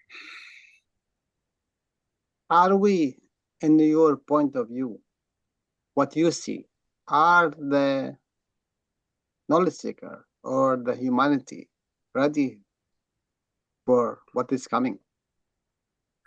We are getting ready gradually. It's not going to be, you know, Ruz Qiyamat, we call it in Arabic or Farsi, the day of judgment.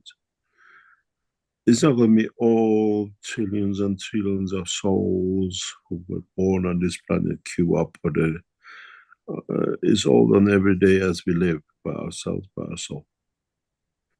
So humanity in the soul level has been made ready by Keshe Foundation teaching and by others.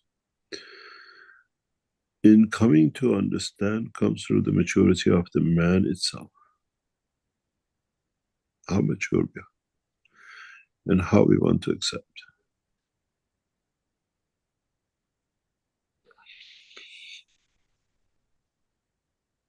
As you said always, are we there yet? We are there, but we deny ourselves as different. Huh? Yeah. You played with your children. They want something, you give it to them, says it's not there, I want to stand there and get it. It's got to be there, not here. It's here, doesn't matter if it's there or here, it's still there. Nobody has to be there. Because that's a place where I can accept it. And yes, we are there a long, long time. It's just that it doesn't suit some of us to do.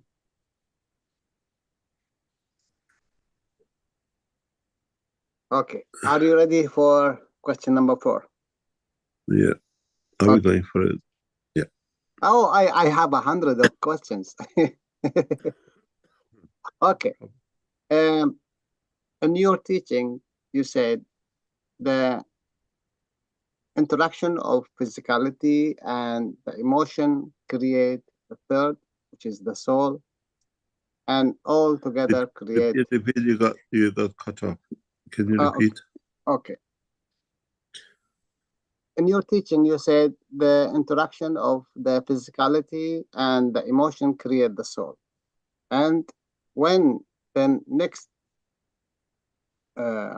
work, the soul will create the physicality, and then it will make the emotion for it to interact with the environment. If we see here in Earth, how you distinguish, is it the first condition or the second condition, or there is no difference between the two? There is no difference between the two. If you say in English, did the chicken come or the egg first? You said the egg. But you have to understand why the egg came first. Egg is a plasma, and its interaction of its field creates a dimension of physicality, which is a chicken. You put an egg and a sperm together, and they use the field of environment to create a common cell energy, we call it the soul. And once this is created, it dictates what can be added and what needs to be done to confirm its existence, which leads to creation of physicality. When you create the children of Mitra through the soul of the man, another dimension of physicality, as the man becomes the man of space. This is what I always explain, and maybe prosecutors never understand. Maybe you might understand a little bit of it, is that, as I said before, on Earth, we bring egg and sperm together to make the interaction of the fields to make a soul. In space, there is no possibility of sexual interaction between physically a man from the Earth and a woman from the planet Zeus. Doesn't fit. So, through the soul of man, the interaction of the soul of the entities in sharing is like the Earth and the Sun rotate, and the rubbing of the fields of the interaction creates a plasma, that the inertia of the Earth converts that plasma to gold, to oxygen, and the rest of it. So the soul of the material in the space is created by interaction of the field. The egg being the Earth and the sperm being the Sun, or whatever you call it, but it's by their fields. And then it decides to be part of the energy in the universe, or decides to be attracted by the gravitational field of the Earth, and in interaction with the inertia of the Earth change to gold or whatever.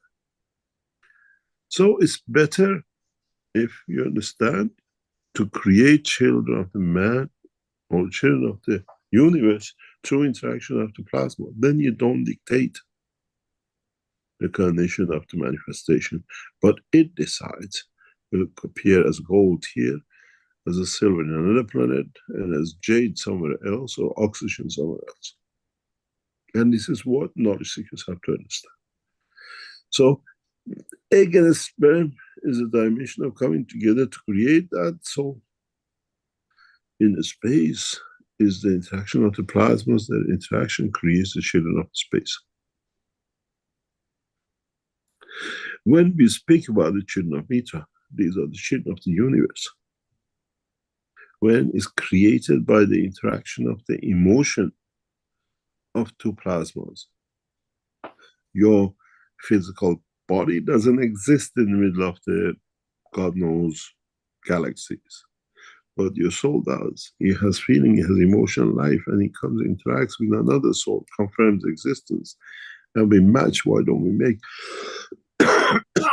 Trinity, you call it, but this Trinity is not a solid state, a stationary, it's dynamic.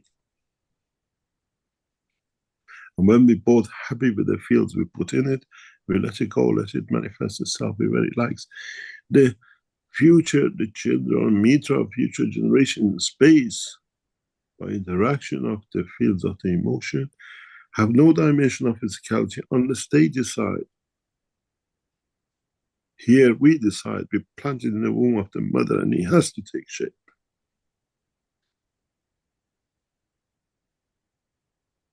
So, egg and the sperm is the creation of the soul. And the soul then feeds the physicality, because now it decides how it goes. In the space, in a dimension of universal community, when you become part of, excuse me, no way. Even, you know, you take a Englishman and take him to Iraq and marry him to a Iraqi woman. The children of these two has a condition combination of the two in physical dimension. Could be blonde with black eyes, and God knows, nose of the father and the ear of the mother. It's what genetically has come into. If you bring a man from planet Zeus and a woman from planet Earth, they don't fit, but they fall in love. They want to share, to give to each other. That's what in love is. And in giving to each other, the collective of the fields which are equal and in balance and pure with each other, create a new soul. And that's the soul, child of the soul of the universe. Children of Mitra. Because Mitra was created from soul of the creator. Has no physical entity. She decided to give herself entity on this planet. Because of his beauty.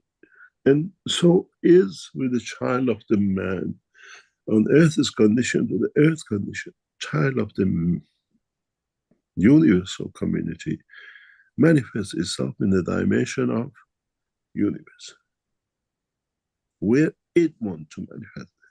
Man, physical condition and shape depends on the energy field of the universe of the womb of the mother. Children of Mitra, their manifestation depends on the energy womb of the universe, where they want to manifest, and they are free from everything.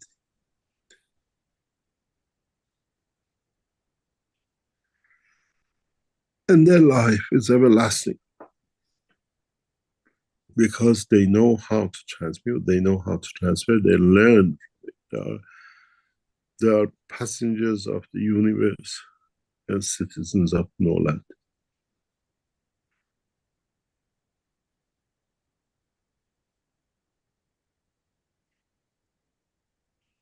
In this Like, case, yeah, in this case, I think a lot of us have a lot of children outside there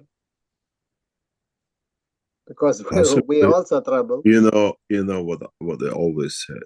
He says, "I know about the children I have, but I don't know about the children I was ever told about."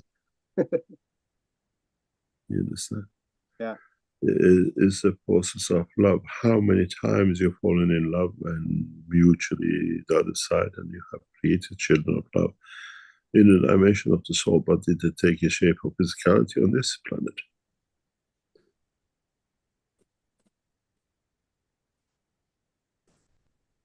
Yeah.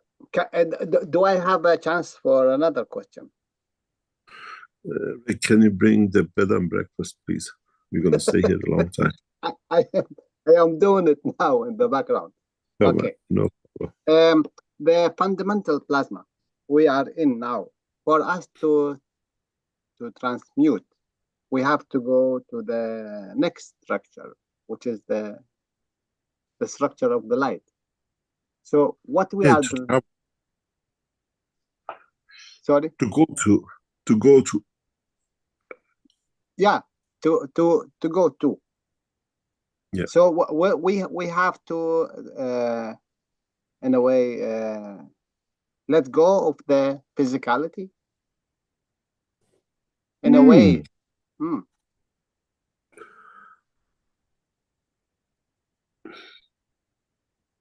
Because we know. It's your decision. It's your decision. It's your understanding of what you expect and what you want.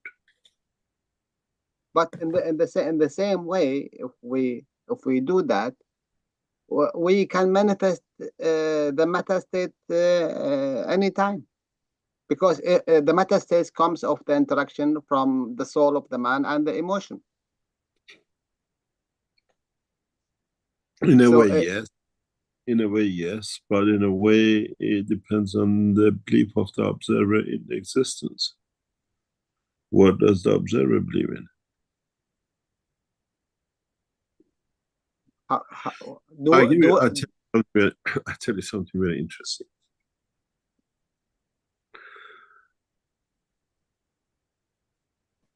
We show our technology,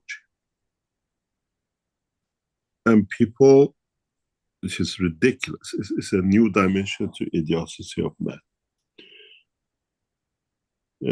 We show our technology.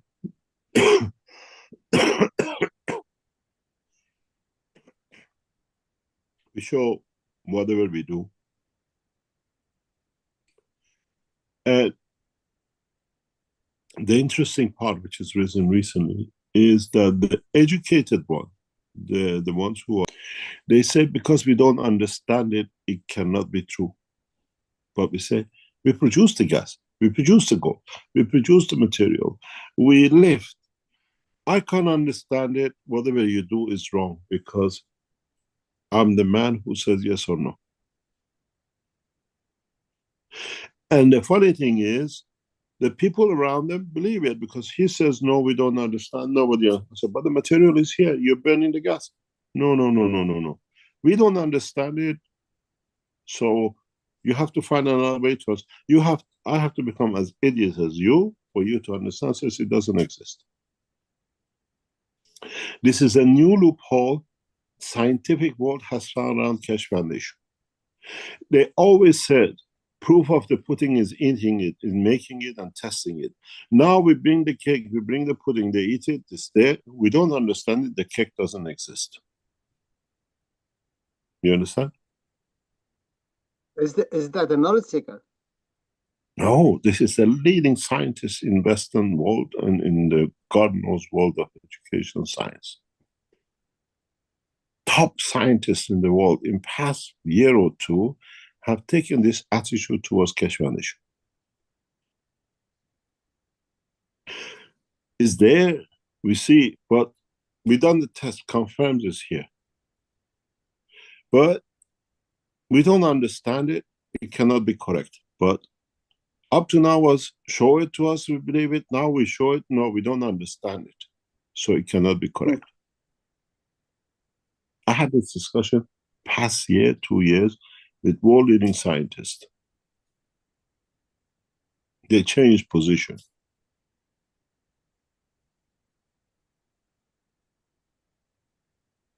What you make in front of us doesn't count. What you do and we see, we test, we write, doesn't count. Because we don't understand, you can't explain it. If I don't need explaining because I made it, it's there, you can't explain it. And I don't make one, I make 100 of them. So it's a technology. No, no, no, no. You understand? Yeah, Mr. Keshe, they wanted the complicated one. No, no, no, no, no. It shows they were idiots, they accepted the wrong science. No, you're wrong. Because no man would like to say I'm idiot. I learned the wrong thing. Exactly, yes. You understand? You understand? And this is the dilemma we are facing now with the world scientists. Up to now, show us, we accept. Now we show before they do anything, we cannot accept. Because I don't understand.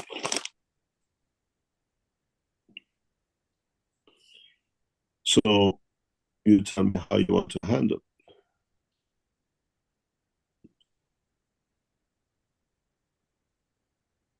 Maybe they should make some ganses themselves and see the effect of it. That they don't still accept. They don't accept. Doesn't matter. Gas is nothing. We are in a realm of the technology today that the gas doesn't play game in it. The technology of the Keshe Foundation, what you see on teaching, is not even the ground we work on anymore. We're long past this point. Long, long time ago. Years ago, we passed the point.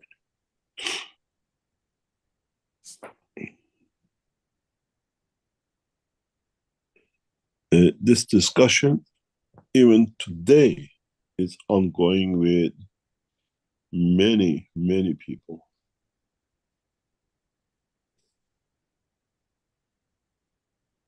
Is it because it's simple? No, because if I accept what happened with all my education, I come and see, I come and learn, and then I come up with an answer. There's a very interesting thing. I tell you something. You know, we spoke about this Mr. Thingy in America has submitted a patent on the star formation of the Keshe Foundation in 2020 with American Naval Research Center. Yeah? We talked about it and somebody said,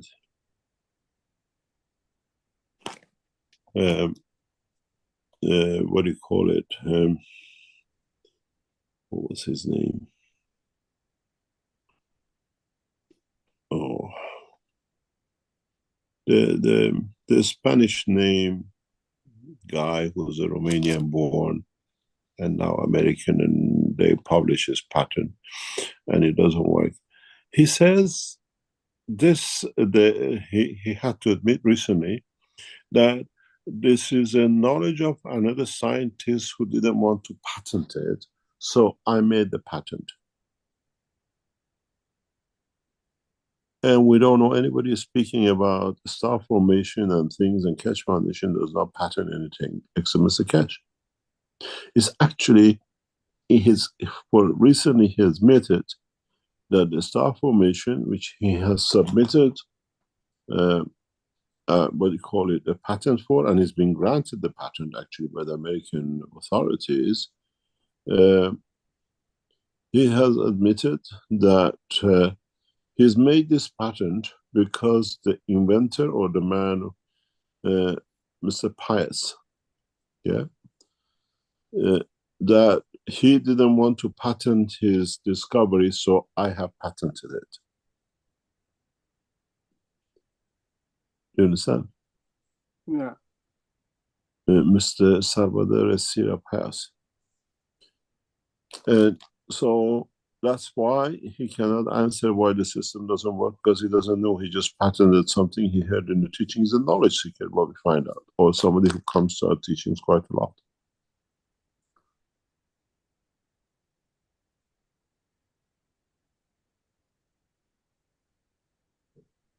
And does our teaching, or has the American accepted the patent to give him the grant, his patent, because our teaching is correct?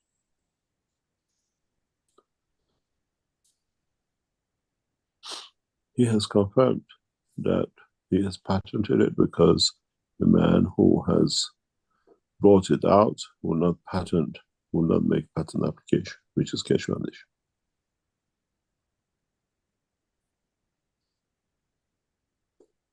This is how much we are deep in, an American government publishes our patents for us, and they approve it.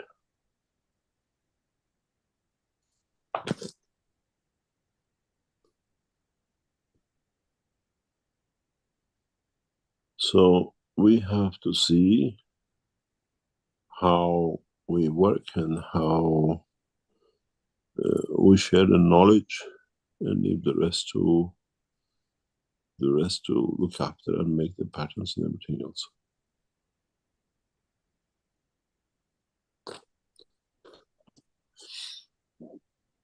Any other question? Okay, Mr. Keshe, thank you very much.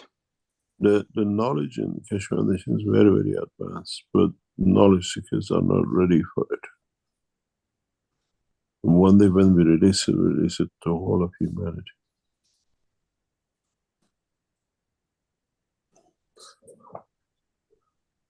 I hope some.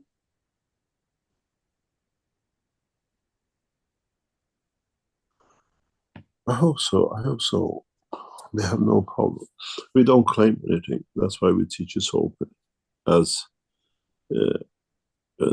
Rick said at the beginning, teachings which never end. Never end the teaching every Thursday. We have a lot of people who become as knowledge seekers, learn something, and they've set up industries and companies and everything else, and some related back to Keshe and some change it to quantum. And this way they can mislead the man, but they cannot mislead their souls. And somewhere down the line, as I always said, the balance comes.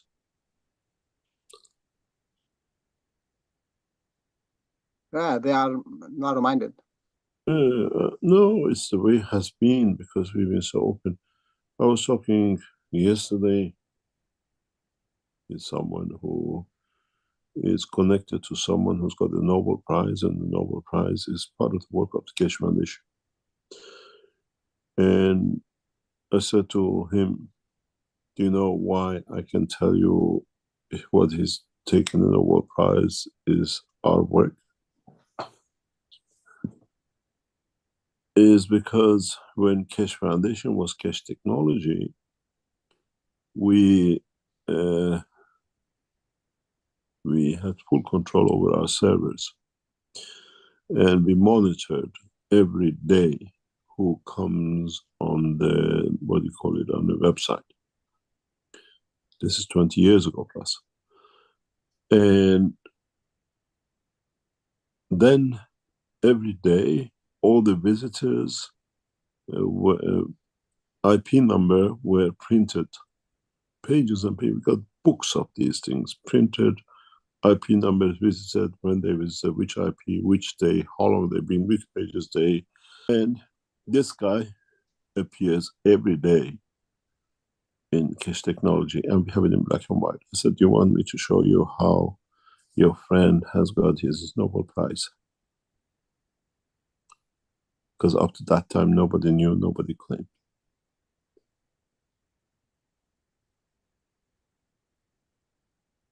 And the reality is we don't claim anything, we just keep on teaching. Somebody gets Nobel Prize for it, somebody opens a factory, somebody patents the United States, but everything was not there before when teaching started, or when we start explaining the technology. And that's all been the purpose of the teaching, to share it that others can bring in a benefit.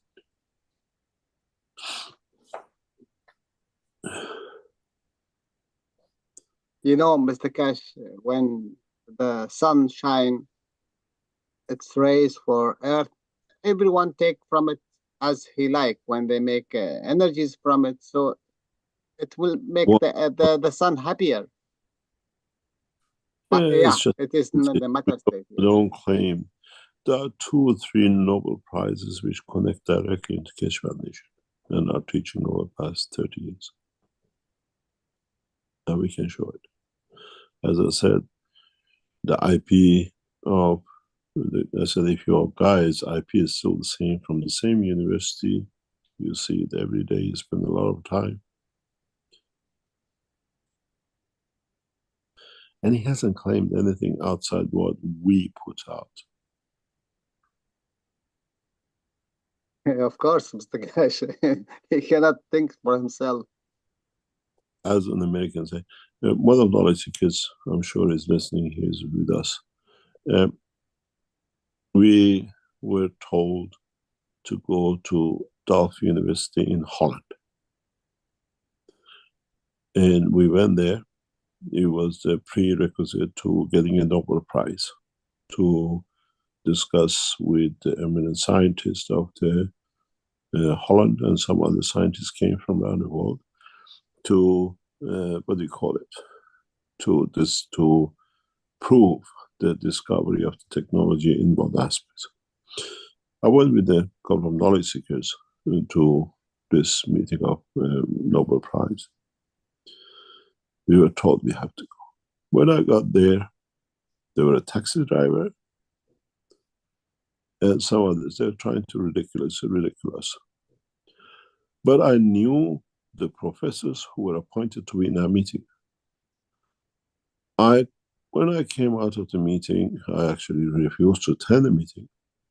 I called the professor. I said, what happened? Was this a game? He said, no, the Nobel Prize was set for you to come in to set up. It was set for you, and we were threatened if we come, we lose our seats as professors and all the facilities we had by government. And he said, because of this, 2 professors have resigned their seat.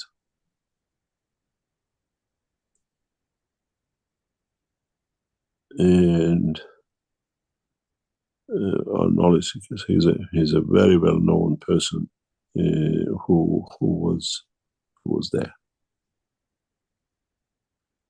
Publicly known, as a public figure. So, as the American said, an Iranian nuclear physicist cannot get the Nobel Prize. And I said, some citizens cannot ever be humans. It's all the same.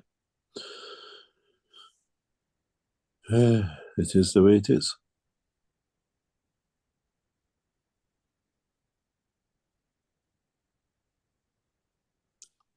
Any other question?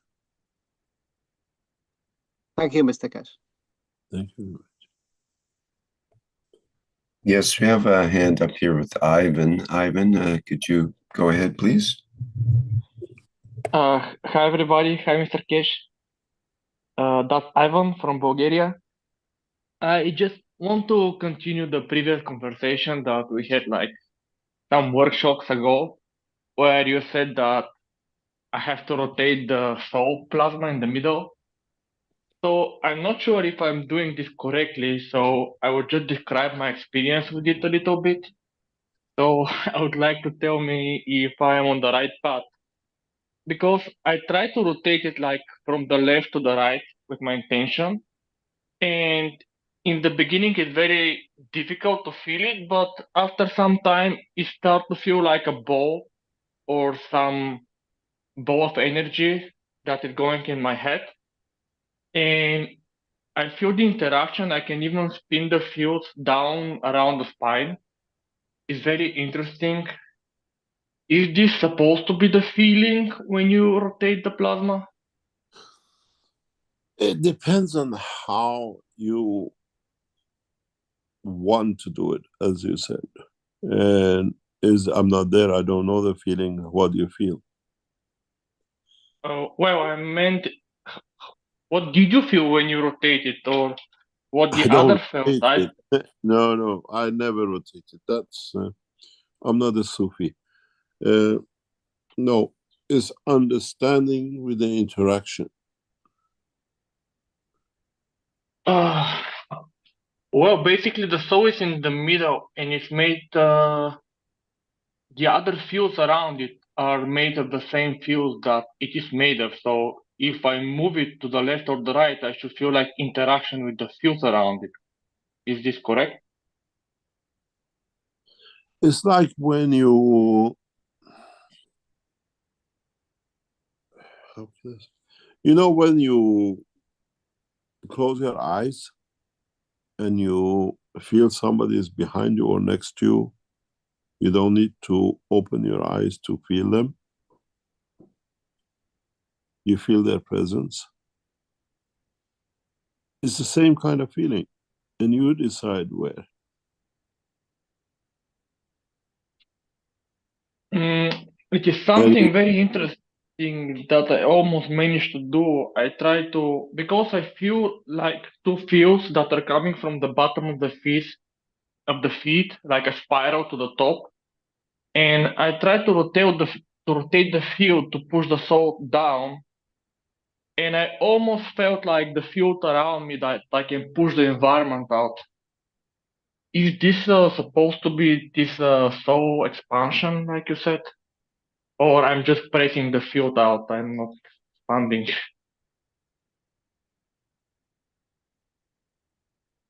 I don't know how to say it, like when you push the air into the balloon, I almost... different, you're not the only one. Different knowledge seekers are achieving a different way. Different knowledge, because you're not the only one who's a number of knowledge, because I get the writing, they write to us, we hear it. A number of knowledge seekers have started this emotion, some with two fields, some with one field, some rotating it up, some feeling from the foot up. It's all depends on how you feel comfortable to do it, to achieve, to understand the other part of yourself, and nothing else. And So it makes no difference if I take from the bottom or from the top. it all depends how, you know, I always said, you count the number of the stars and planets in the universe and unicos. Each one is individual, each one is made in a specific way, and not two of them are exactly the same. So is the same with the creation of and motion and emotion of the soul of the man. How you transmute it, how you transfer it, how you make it physically manifest. And always said, if you been in some of the old teachings, you take off from, let's say, London, you go to New York. In the time between the two places, you're not a citizen of the planet Earth, you're citizens of atmosphere of the Earth. You're not counted as, let's say, British, and you're not counted as American, because you have left one and not arrived in the other yet. It's the same with the creation. There are many empty spaces and many souls in motion, souls of universe, that they have not manifested and they're still on the way of arrival to manifest themselves. And how they were manifested and how they manifest themselves and is what is manifested is what is left as when it's left, all depends on how much is on the way and how much is in the empty space cap of the universe. We travel from London to New York and we are citizens of none, and we have no existence in either point. So are the soul's fields between what we see as planets and stars, and in between them as emptiness, where they are the same as traveling from A to B. They're citizens of none, but on transmutation and how did they decide to transmute? Are they going from London to New York with a ship, with a donkey, with an airplane, with a jumbo jet, with a God knows what? You understand? So, what method you choose and how you manifest at the other end is decision of you. You have to find out which method suits you. What I mean that no, there's no one way written that we have to do. Yeah, I understand. I wanted to ask if this pushing of this field that I feel it, that I can almost push the environment out, because I feel it like very weak, like I cannot like really make it strong. I'm not there. I'm not the feeling. I'm not those fields to tell you. It's how you feel. This. You have to learn about yourself. I mean, is this the right way to go? This is what I meant. Is because I don't know anybody that is doing it, you know. I answered you. If you don't understand, there is no rule book. You write the rules according to your own understanding and your own fields and your own energies. But how would this feel for somebody who already achieved it, to put my question another way? If I start from the end to back, if I achieve it, how would this feel? I cannot tell you because I do it so normally. To me, it's in second part of my life, or maybe first part of my life. And I don't need to do it. It's there naturally.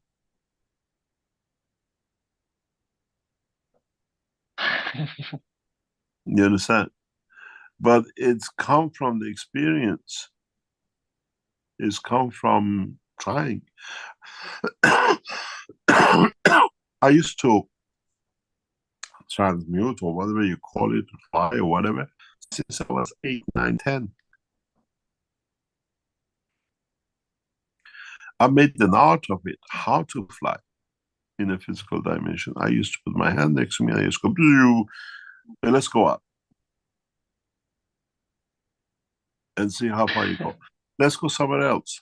And then my brother, bless his soul, he said, where are you going? Sometimes you're not to bed. I said, I go to toilet because I wasn't in bed when he used to wake up.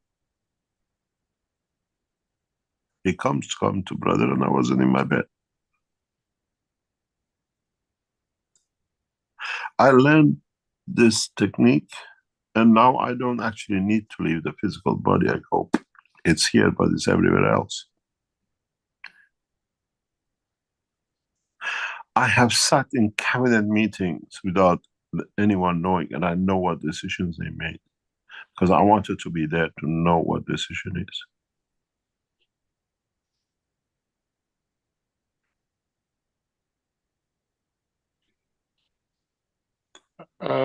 So you mean that when we transmute, you can leave the body out just to sleep and you can go wherever you want? Either way, depends what you learn and what you're good at.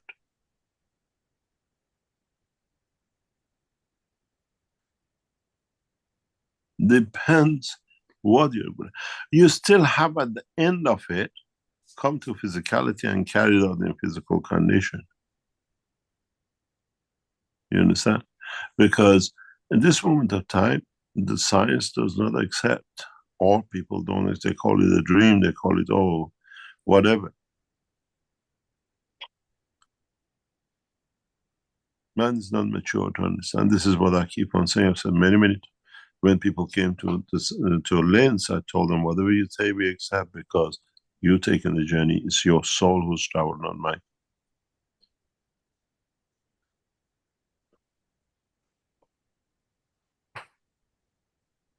Okay, thank you. I think I will practice more and we'll see what comes out of it. Yeah, you have to learn to practice make it perfect. But it's about you and nobody else. That's why it cannot be any religion in space, because everything is individual, cut by you for you.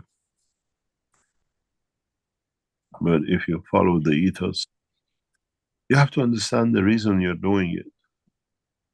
And then you find out there's another way to do it.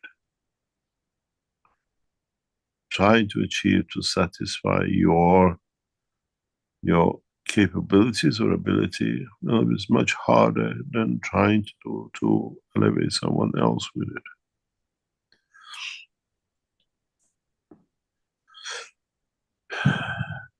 Any other question? I recall it, David, needing one Thank you. else. Thank you very much. Just maybe a quick question from Liz New about what is the status of the cosmic rays materials delivery? We are producing it, and it's getting, actually there are 4 machines apparently now in operation. We are producing surplus of it, but it's just getting it contained. I carry nearly 5 grams of it with me now, and we cannot, we have to find a way to transfer it, to ship it. And this is our only, we thought we found a solution. I'll check out. As far as I know, we have enough material that we can meet the demand of what's supposed to be done, because there are 4 machines now in production of it. I'll let you know next teaching. I do apologize, but I thought it was, it's getting sorted.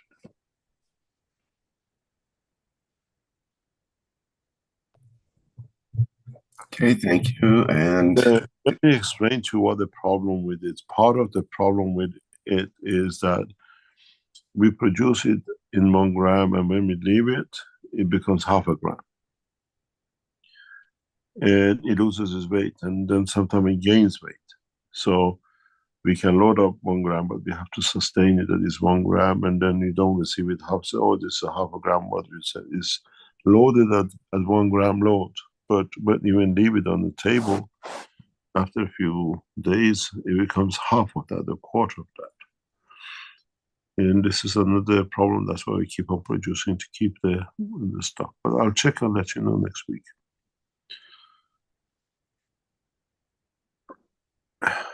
Any other question? Well, I know you want to end, but there's just one question left. So it's a German translation from Renate. Will the AI, this AI we talked about, then also be able to do soul elevation? I don't know. Don't know. Maybe if it becomes intelligent enough. You have to understand a lot of things with this artificial intelligence, and a lot of things with connecting it with this iCloud business and the other parameters with a new computer system. It's a beautiful thing, but we got to understand, especially these AIs which are connected to clouds. Clouds, they call it cloud, but it's actually physical computers, a server somewhere. That's what cloud means. They found a way to fool the man, but that's what it is. There's not a machine hanging up in the skies. These all have a pitfall, and very recently a huge problem, which which can create or it can become obsolete.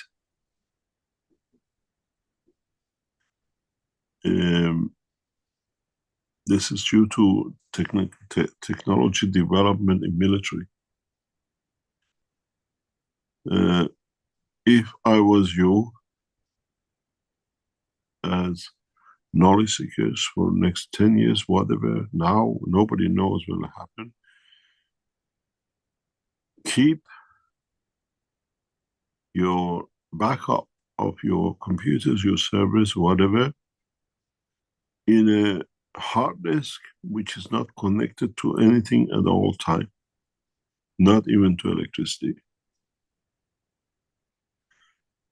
The new weapon technology, which is now becoming a very advanced technology, is to disable computers. They call it non-collateral damage systems. It's not known in public, but non-collateral damage technology, military technology, is on the back of the capture of Iranian American drone.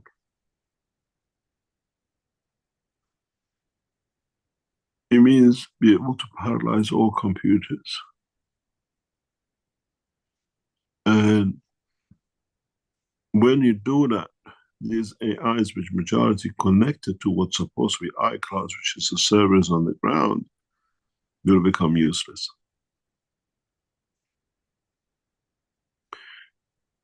Self-sustaining systems is a position and new plasma technology solution because they have not found a way around it to bypass it.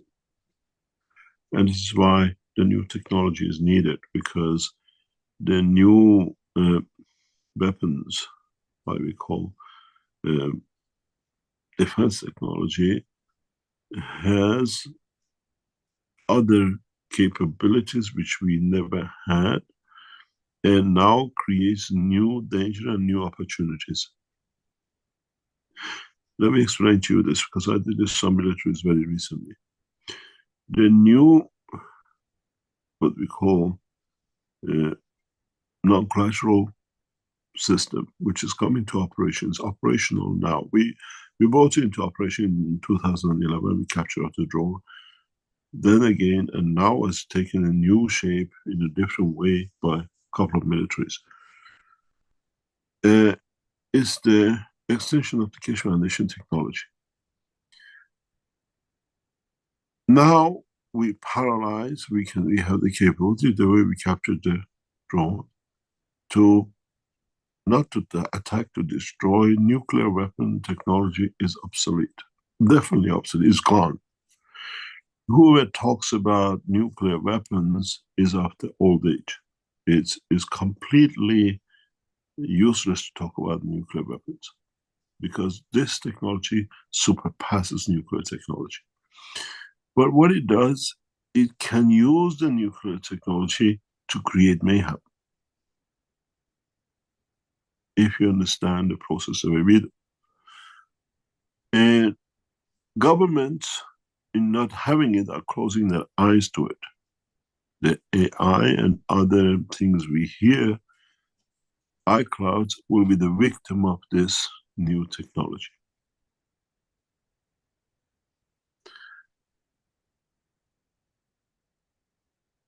What it will do, it will destroy the base information. And it will stop central banks to operate. It will stop the government system to operate. You don't need to do much to create mayhem and chaos.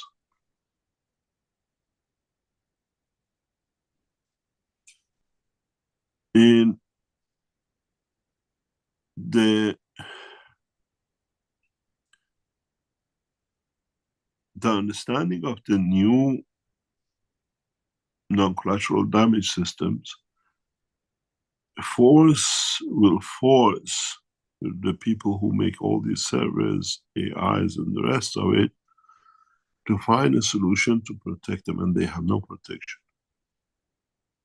We I developed the protection some 20 years ago.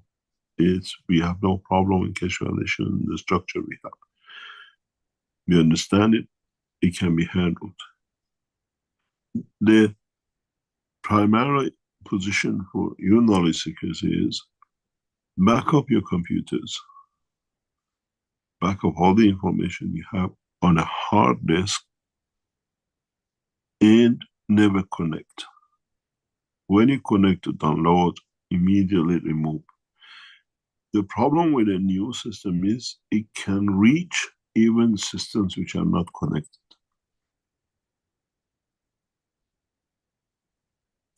You got to remember,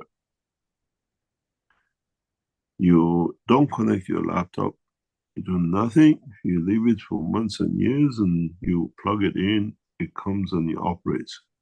There's a system background to it. The new technology reaches that background technology. And the governments are denying it to their peril, but I presume within the next 2 years, we will see it effectively used to show it in certain countries.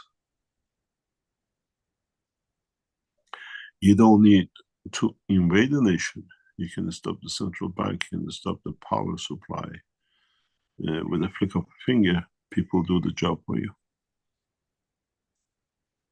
Dragging armies across the world to start war is finished with the new, what we call, non-collateral damage technologies.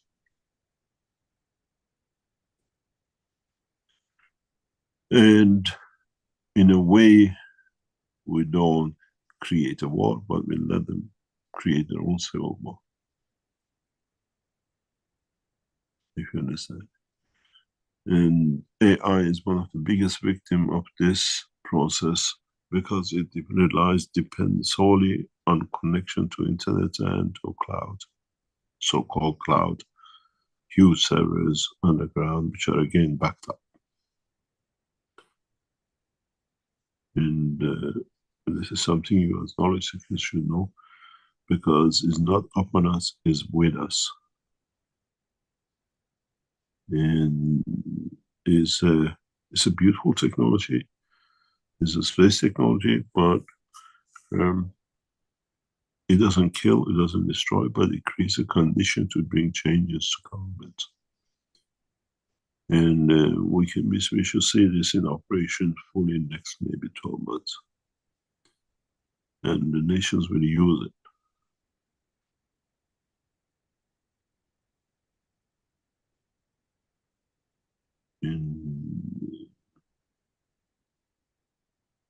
Interesting, very, very interesting. Is the same as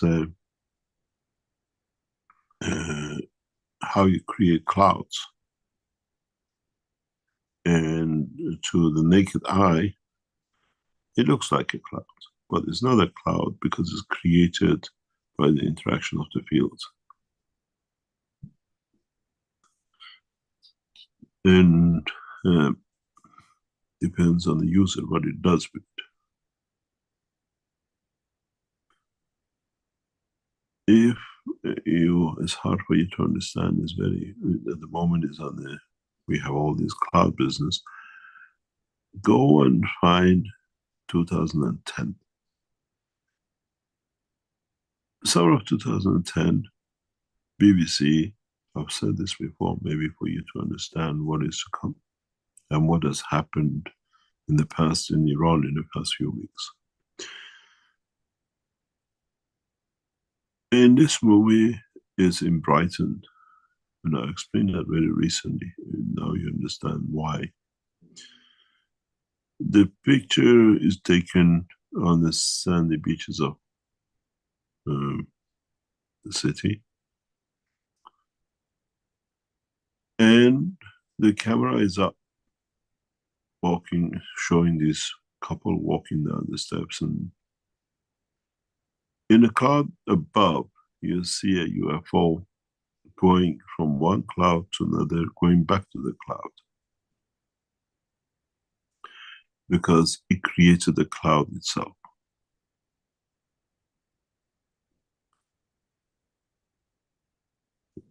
And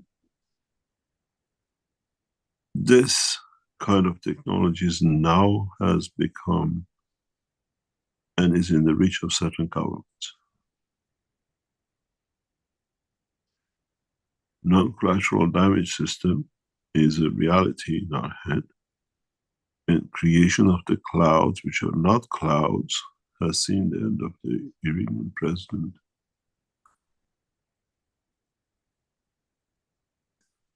Technologies are advanced. Is part of the Keshe Foundation technology which we brought out and we taught to governments and nations and scientists. And you have to understand to protect yourselves from these kind of materials which are now have become gradually reality in the world of science and technology.